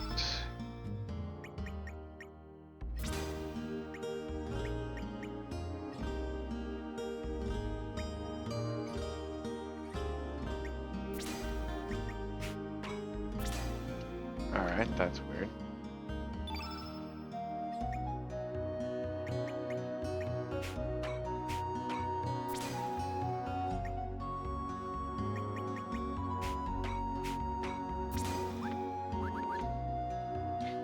Alright, didn't I pick up an ivory helmet too? Sure did. Nice. Alright. I think that does it.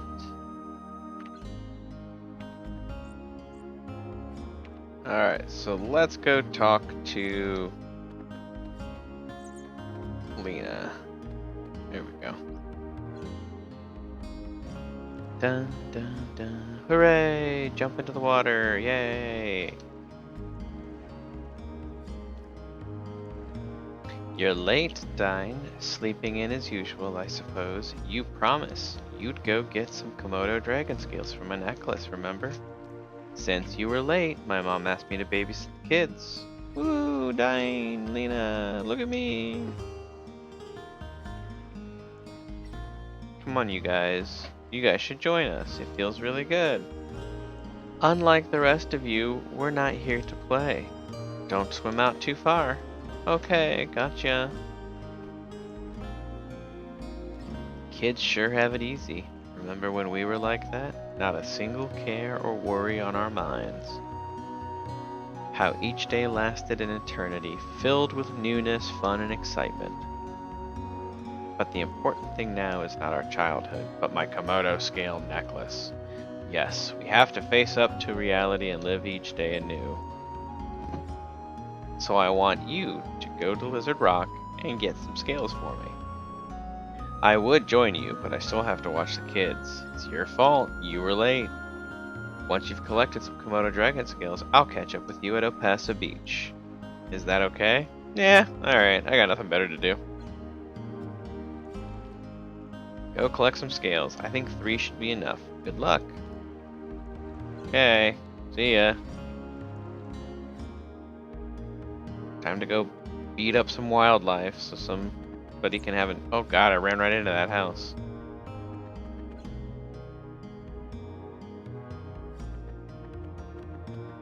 Maybe the fast forward is not so great right there.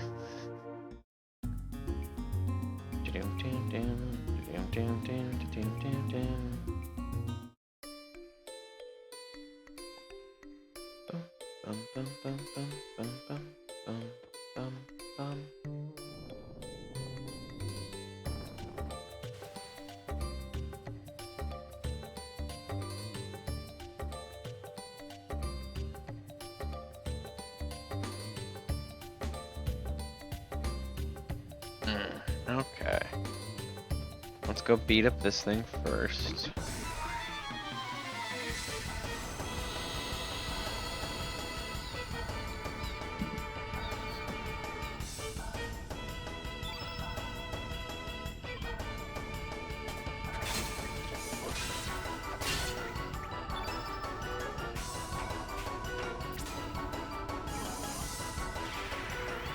Pew pew!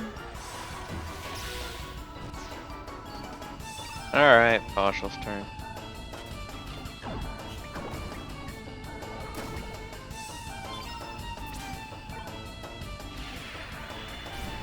Throw a piece of the ground at it.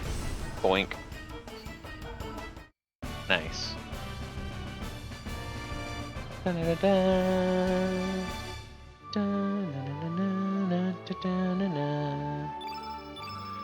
Cool, got some HP.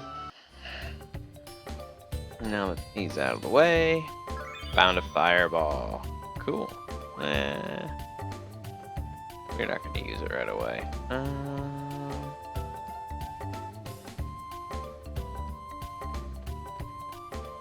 Oh yeah, I gotta jump on that thing. It's too fast.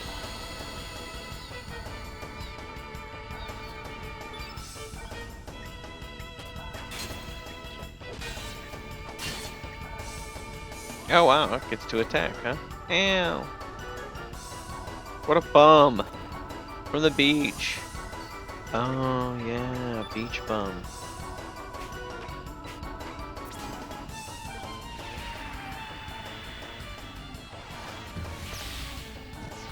As in the spell or the liquor?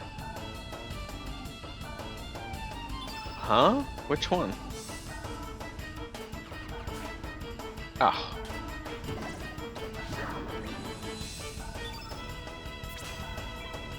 Oh, we found Fireball.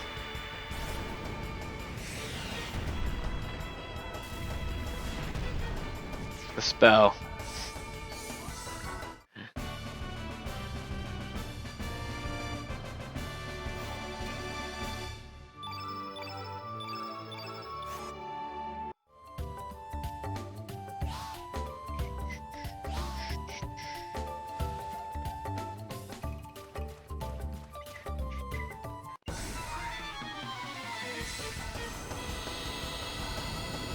Delayed the message. It's alright. No worries.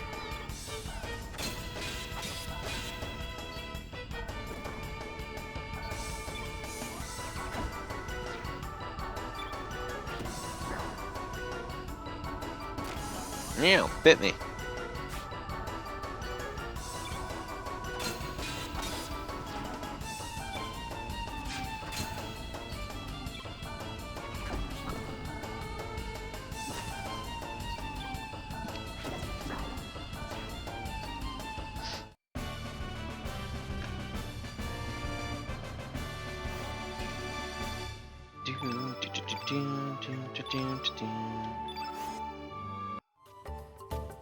Let's see, then if we push this.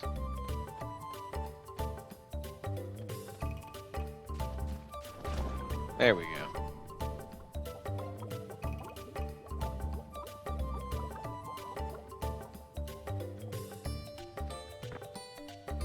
Yay, the silver loop.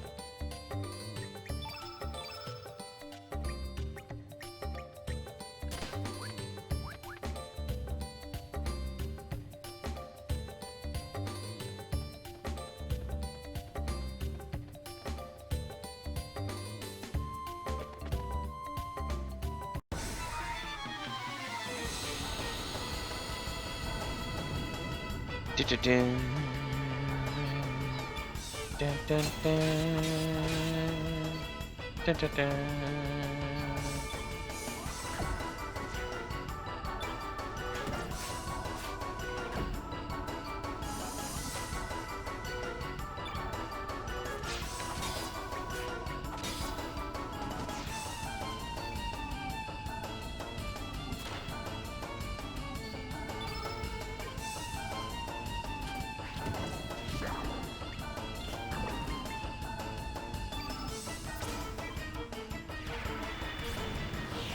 Hit it with a piece of the ground.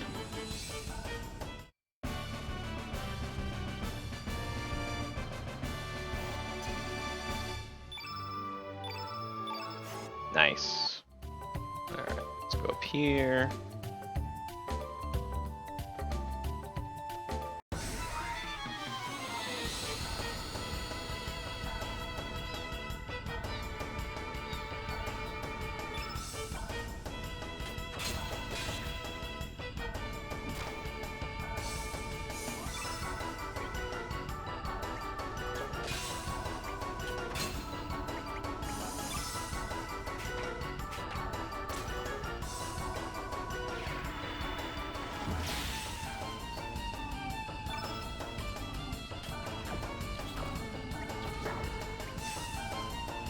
I know it's not so strong, but I'm glad that the game starts you out with magic.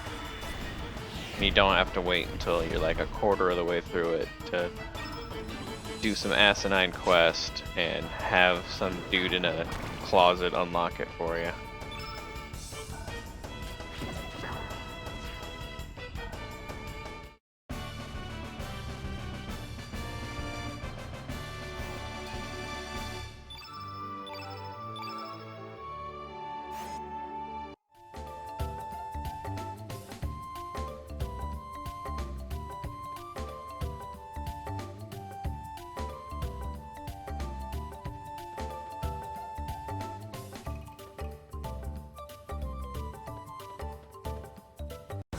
Got him.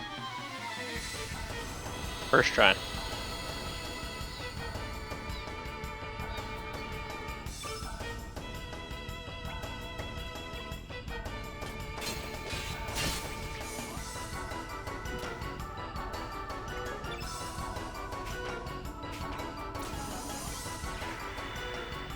Pew! Damn, I just like headshot that thing.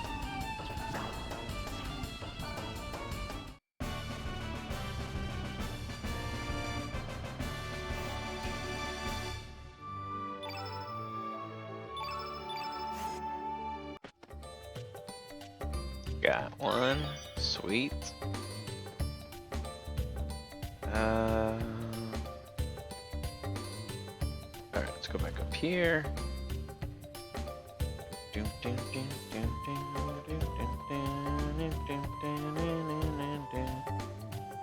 Right, we gotta go this way.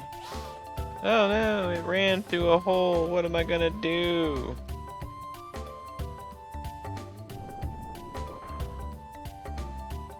Not so smart now, are you, little bastard? Ha ha ha ha.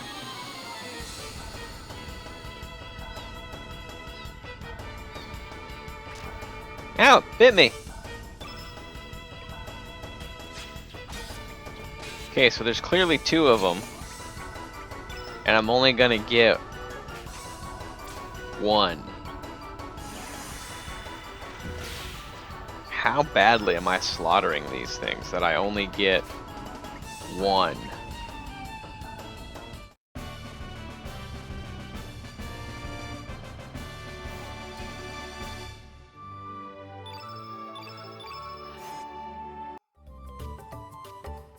Yay! Komodo Dragon Scale.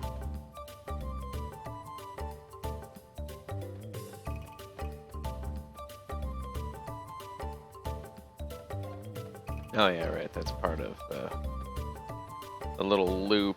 And that's the way I came up. There we go, that's what I was looking for. Found a tablet. Okay. Can't go down that way.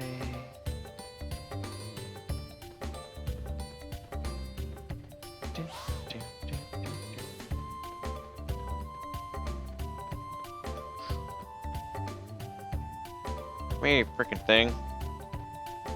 Think you're so fast. I'll catch you. Catched rats that are faster than you. Caught. You caught rats. Yeah, whatever.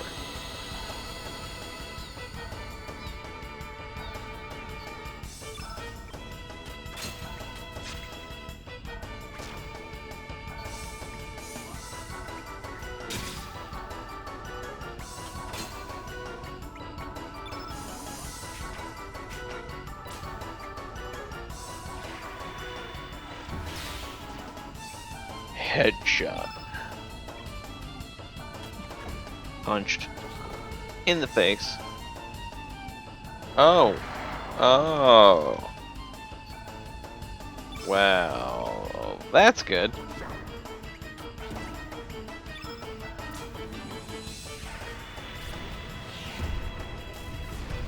Doink. Let's defend. Get some stamina back.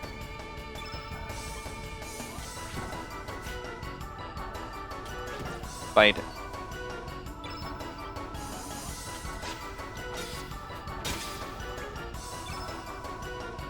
I guess hit it with Aqua Beam, even though it's blue, it's not going to do as much damage.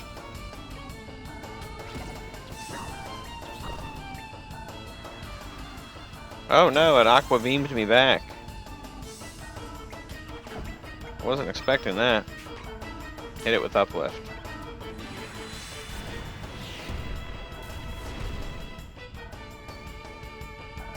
Oh, it's still alive, huh?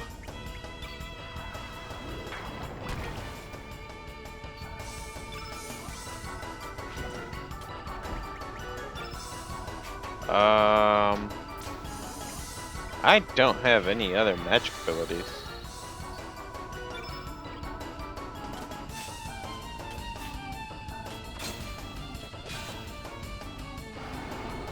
You're kinda quick for a big dragon. I mean, you're still dead, but damn. Hey! Yeah!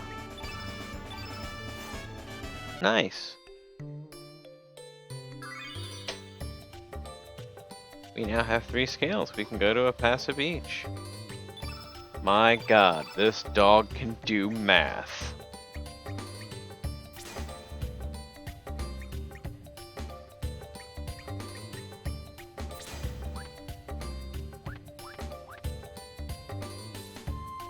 Alright, let's see. That just carries around that way.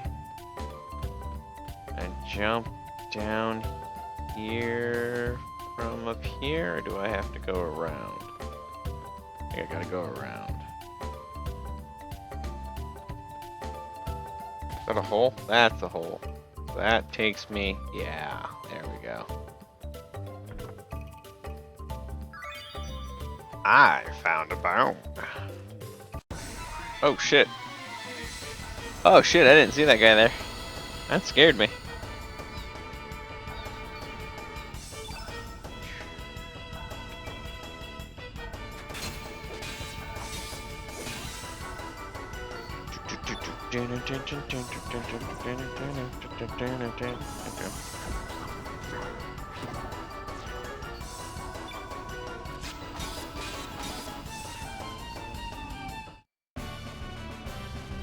Woohoo! That was quick. No, Miller, who's live? Another ivory helmet. Good, good, good.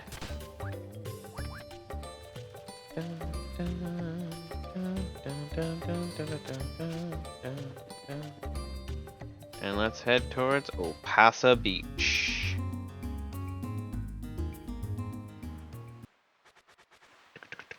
There you are. Sorry I'm late. I hope you didn't wait too long, Dine. Poshul, I didn't expect to see you here. So this is where you went off to. Whee! Linus is here!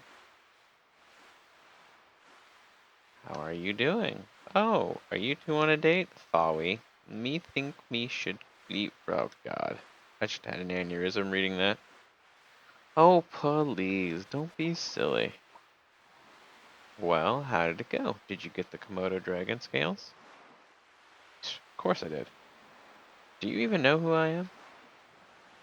Oh, they're beautiful. I'll be able to make a great necklace with these. Thank you, Dine. And you too, Poshul. Ahem, no problem. I'm sure it sure has been a long time since we last came here. We used to come so often.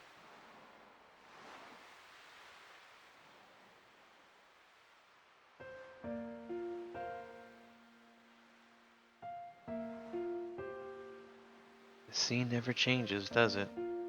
It's been rolling in and out like this since long before we were born. It's been here for eternity, it seems. It's probably seen many things, heard many things.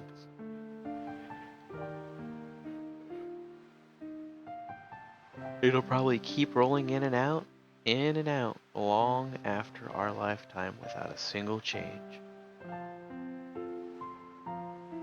Hey, Dine, remember that time we sat and talked like this, back when we were kids, with a gentle sea breeze and the tranquil sound of the waves, just the two of us, talking?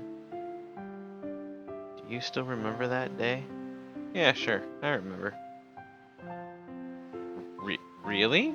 You do? But isn't this your first time playing this game? That's where you're wrong. So you haven't forgotten about the promise we made that day. That makes me happy.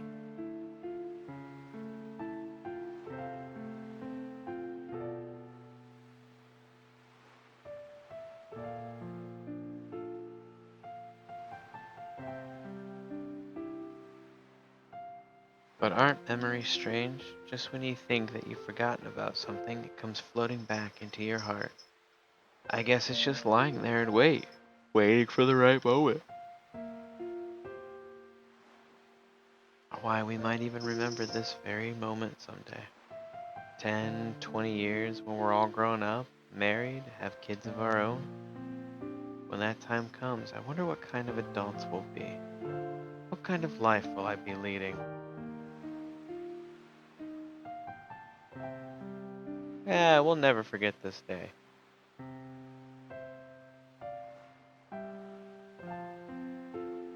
Yeah, I hope you're right.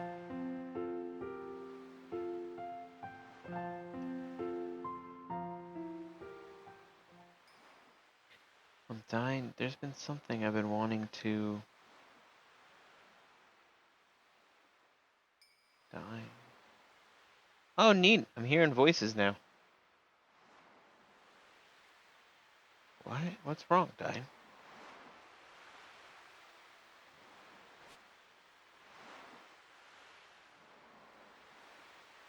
Dying? Is the sea calling you? Is it a siren?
What are you doing there, boy? It's dangerous to sleep out here.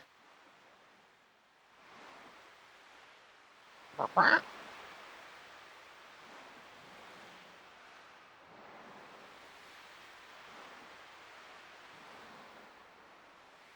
on earth are you doing lying down anyway? For a second there, I thought you might have been a dead body washed ashore.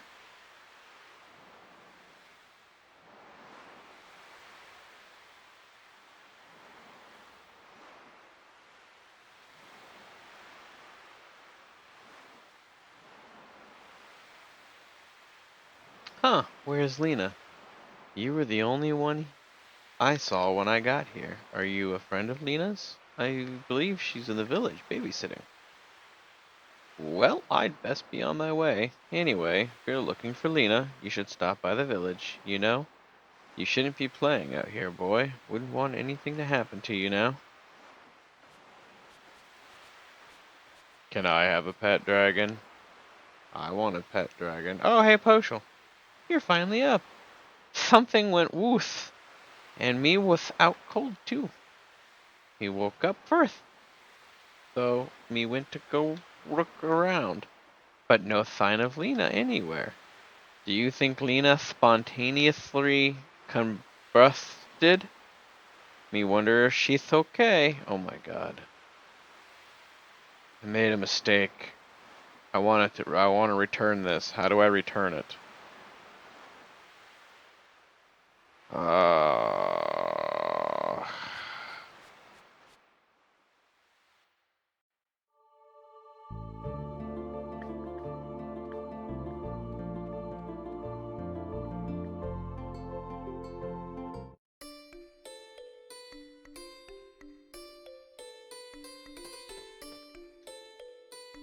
Danger. Keep out. Okay.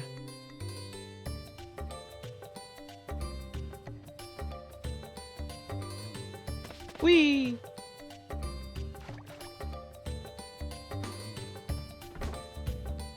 Found a feather.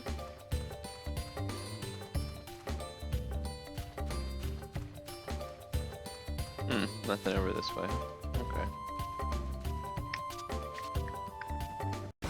Oh shit, ran right into it.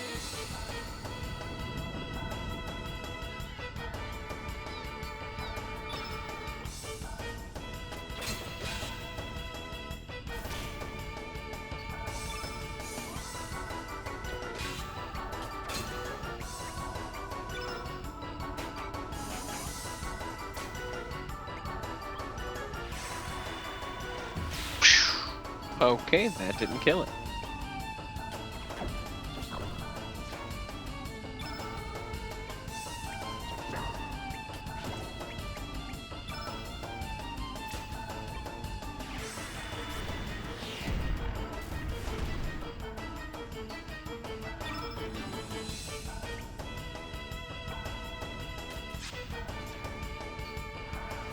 Cool, killed one.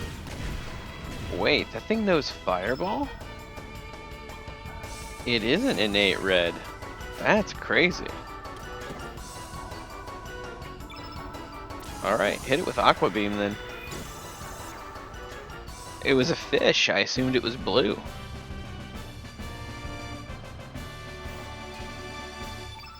Ooh, nice. That was a good level up. Why didn't I... Oh, I know why I didn't. Whoops. I should have moved.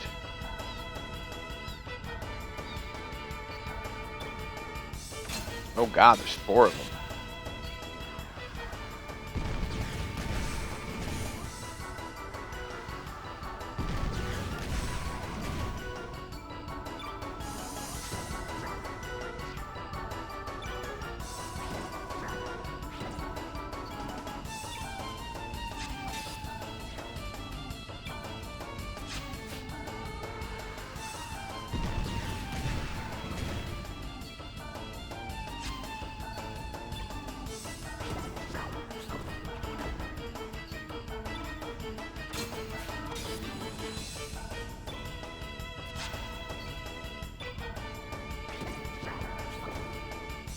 I find it weird that the auto battle system doesn't use elements.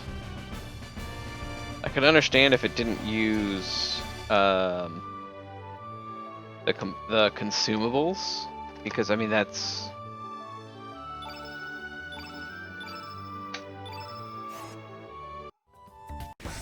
oh Jesus! All right, guess we're doing another one. You know, because consumables are. Well, they're consumables, so you use them once per battle, but can't think of the word I was trying to go with. But anyhow, I can understand them not using that. That kind of makes sense. But just not using elements at all? That just seems kind of strange.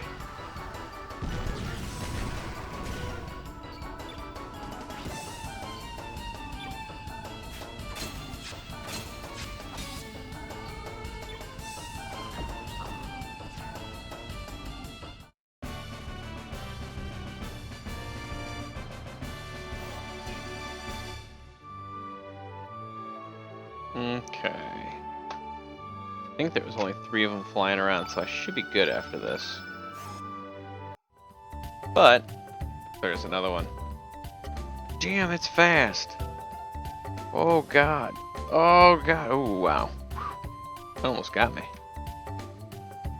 Alright, let's see. Oh, I should have went the other way. I think there's another chest over there. Can I just... Can I just...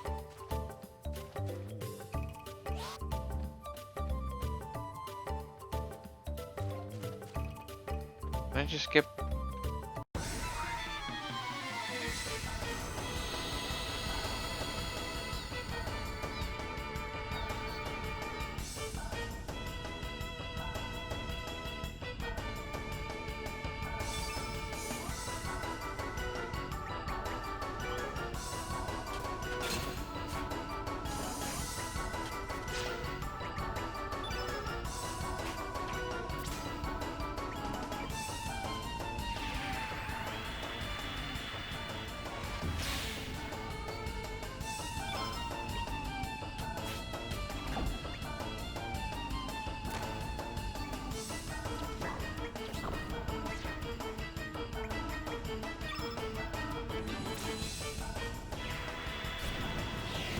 Throw the rock at it. Boink.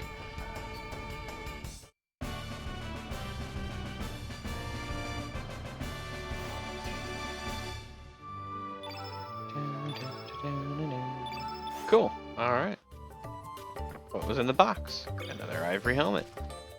That'll come in handy when I have a third person to give it to.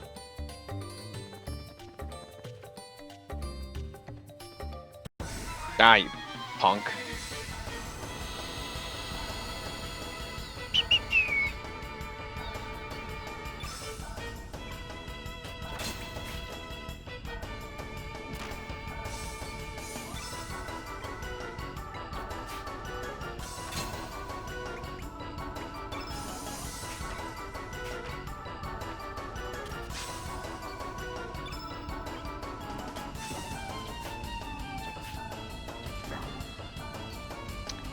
Those things are quite nimble.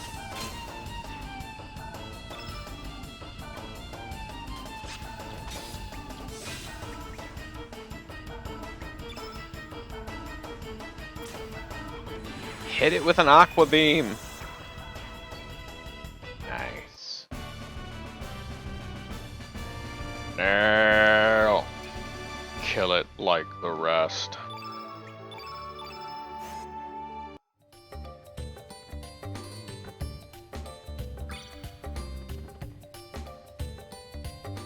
Alright, so I'm pretty sure that was it.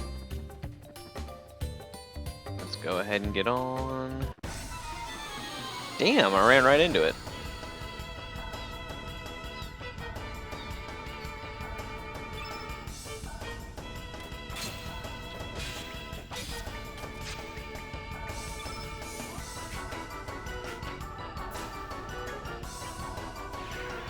Pew!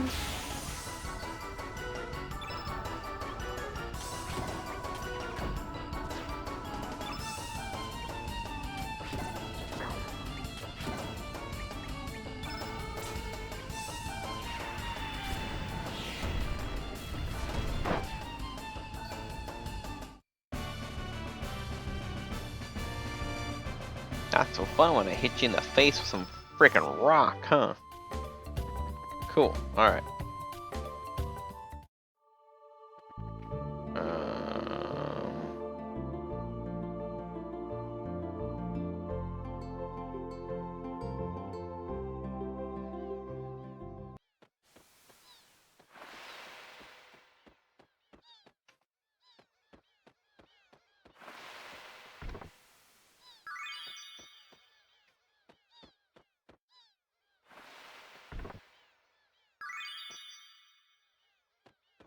Just want to pop up there real quick for that.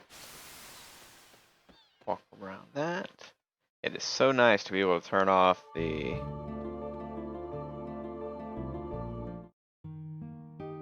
fights.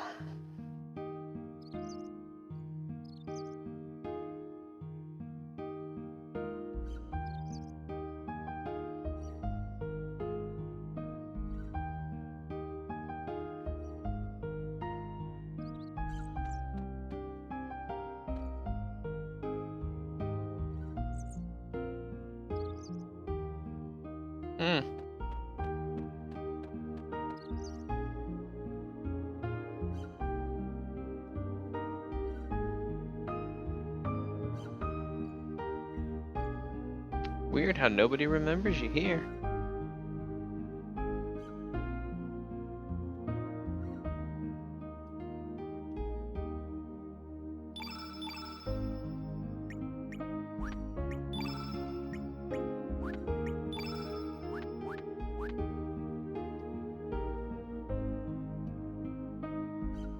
What elements do you have?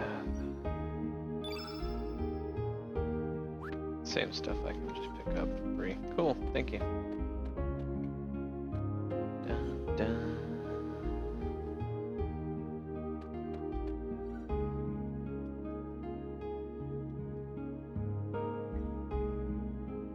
Whoa, stranger. Hi there. I haven't seen you around here before.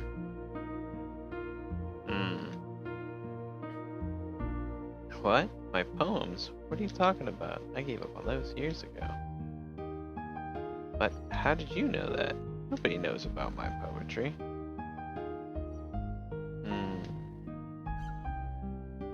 On a tiny little cafe in the middle of nowhere, huh? But just remember, dreams do come true. Weak and small lives. Anything in the pot? Yeah, that's what I thought.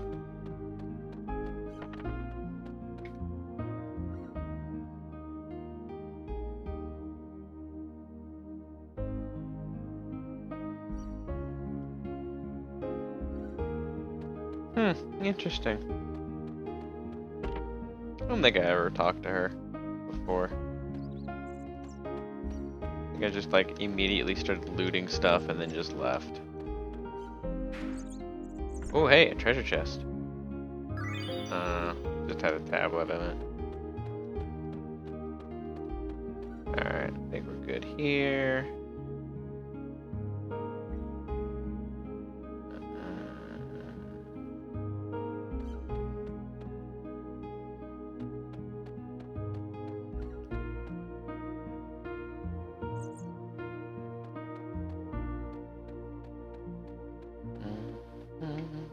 Hey, there's no fish here. Haven't been able to hit a big one lately, you know. I'm not really concerned about the money or profit, I just have the urge for a challenge. Huh. Oh, there's nobody here. There's a cat. Mew. Wow, found a turn red in the bucket there. That's cool. Still a long line here, huh? Another tablet. Yes, you want to see the chief? Radius? Who's that? Gonji is our chief. There's no one here by that name. You must be mistaken. You're a new face around here. We don't get many visitors. My name's Gonji. I'm the chief of Arnie. Why don't you stay and rest a while? Can't offer any extravagant entertainment, but make yourself at home. Oh, don't worry, I have been. I've been stealing everything.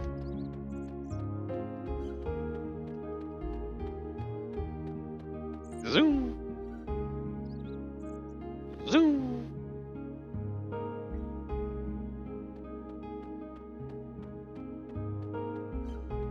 Come on.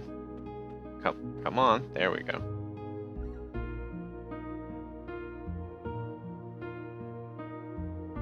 The room looked different. Did you redecorate? Weird dog.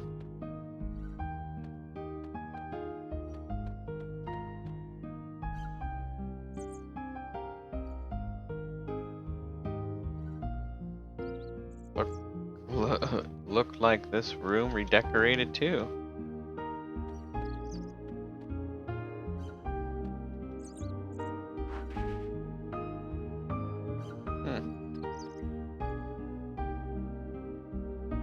This is my island. Well, I'll let you rest here for a little while, man.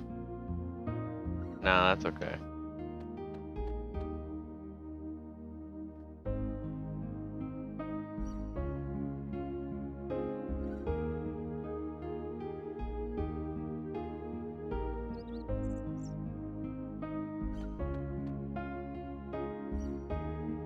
Huh? What are you doing in my house? My house isn't a playground for you kids, alright? Go play outside. This is Dine's house. Where hath Mama Dine?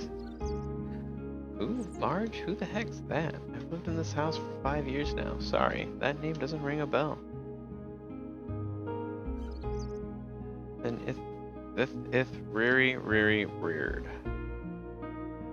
Whatever with all your gibberish, man. Just get out of here. Jerk. Alright, let's go talk to Lena and then we'll wrap up for the day.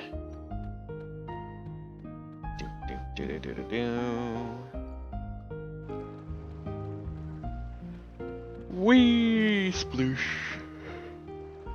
I swear that guy's hat's different.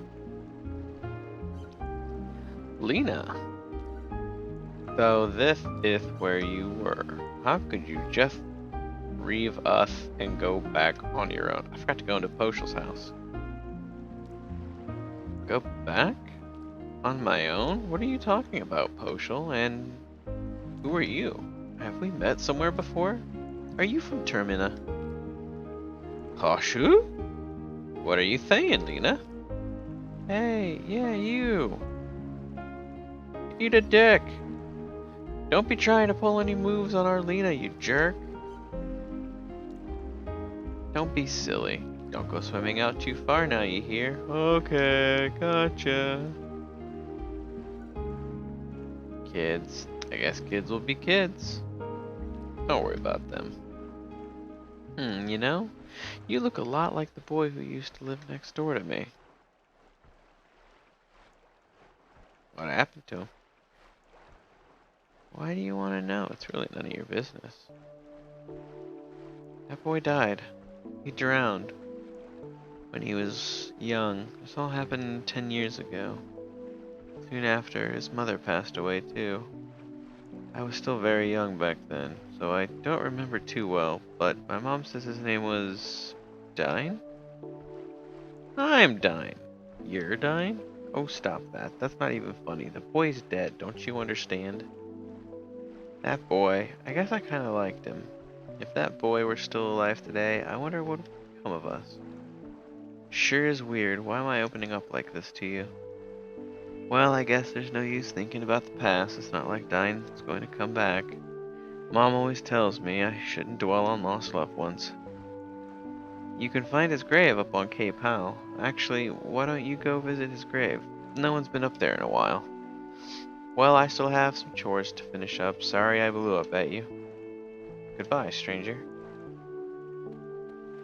Alright, we're gonna go check Lena's house and then be done. Because when we go back up to the Cape, there's gonna be a boss fight.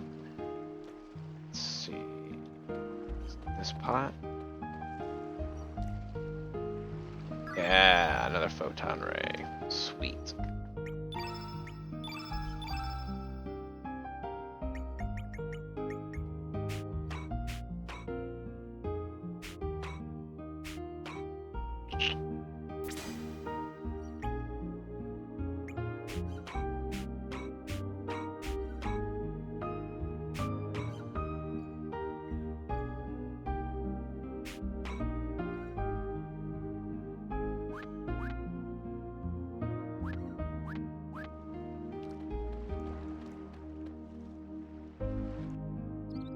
Dun, dun, dun, dun.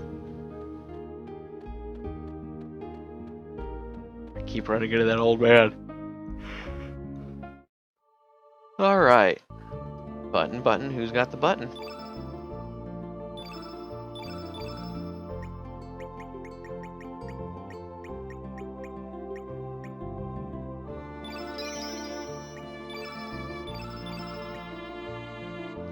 Oh, it's an autosave. That's cool. And it tells you where you're supposed to go. That's interesting. Cool. Alright. We're going... Oh, I can change the video from here? Oh.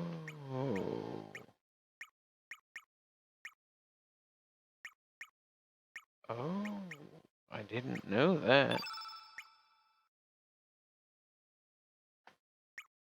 Oh, neat. Oh, hey, Taxes. How you doing? We're actually just wrapping up. Thanks for stopping by. Uh, Lucky though, we're just really getting started, so you didn't miss too much. And I think you've been in some of my other Chrono Cross playthrough portions, so I think you may have already seen the beginning of this, so you didn't miss anything major. Yeah, it took us about hour and a half of the first, maybe not quite an hour and a half of the first part of today's stream, but yeah, we got through it. Ugh.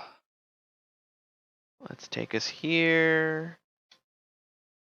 We're gonna go here so we get some good music.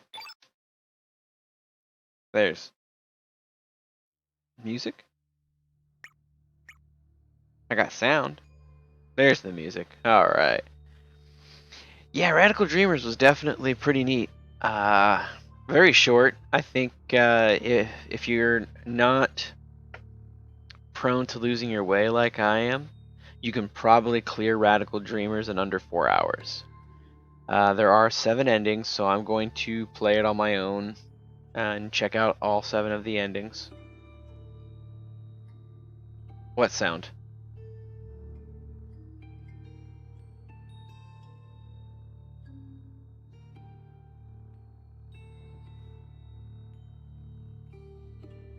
Okay, that sound is long.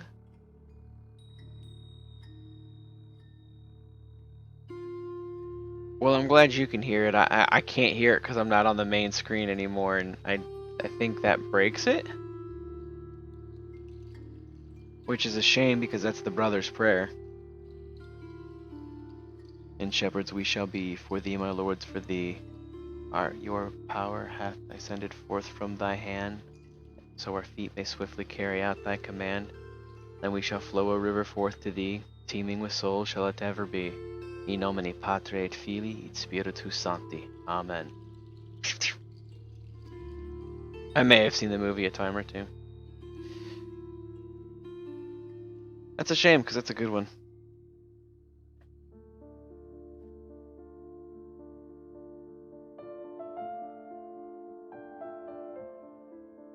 I had YouTube open with DBS saying going and confused it with a Twitch sound. Yeah. So I added some new rewards, taxes. They're sound bites, and I'll keep an eye on which ones get used the most, but I've also got some that I'm going to rotate through depending on what we're playing. So, some pretty good ones here. At least I think so.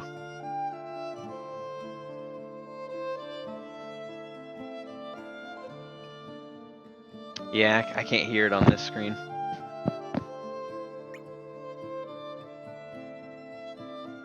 That's alright. As long as it's only wasting my points, that's all that matters. Alright, so thank you everybody who made it out. Yubi, I saw you in earlier. Dragon, I appreciate it. Next time you come through is probably going to be... We're going to pick up kids soon. Let's see, we're going to pick up Kid. And because we pick up Kid, we're not going to get Lena, but we'll also get Mojo.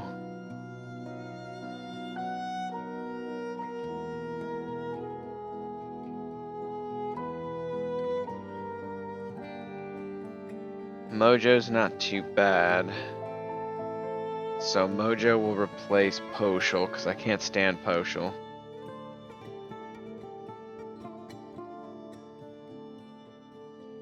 And we'll definitely take Kid with us. Oh man. And then after that, we'll pick up Guile, because I can't stand Pierre. And you can only get one person out of Nikki, Guile, and Pierre. And I like Nikki's, or Guile's playthrough better. Guile is Magus, so that might be the one you want to grab, the one you want to name. I know you like magic casters. There we are. So, you have unlimited points though. Exactly, that's why I don't mind if I waste them.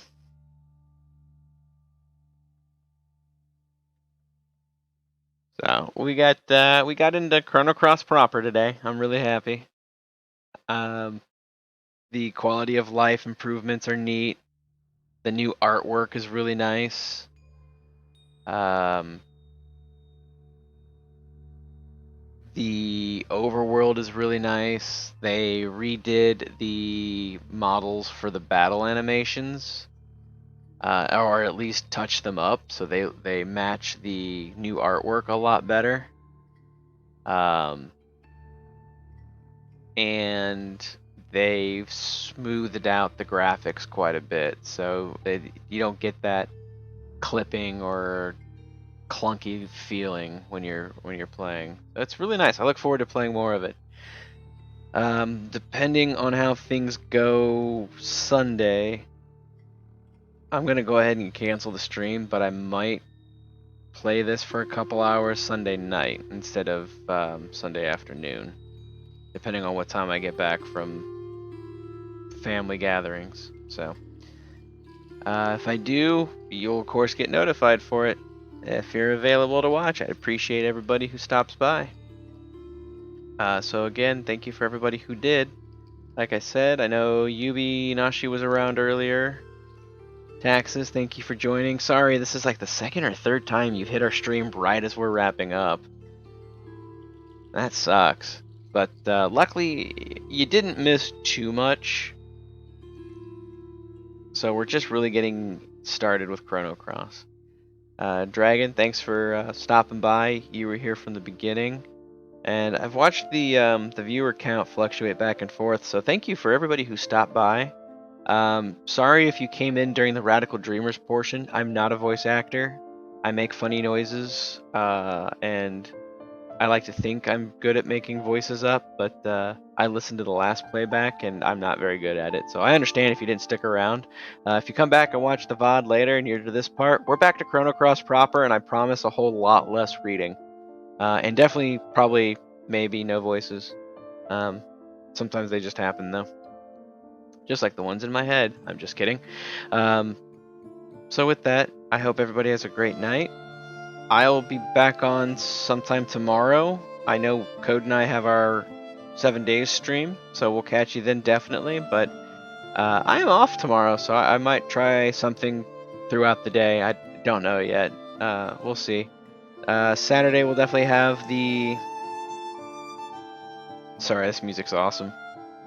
Saturday we'll have our DDR stream, so hopefully we'll see some of you out for that, and you can throw in some requests. We'll see how everything goes Sunday. Lucky I have to work. Yeah, I didn't realize I had the day off until last week sometime. It was kind of funny. But story for another time, so I hope everybody has a good night, and we'll see you next time. Goodbye.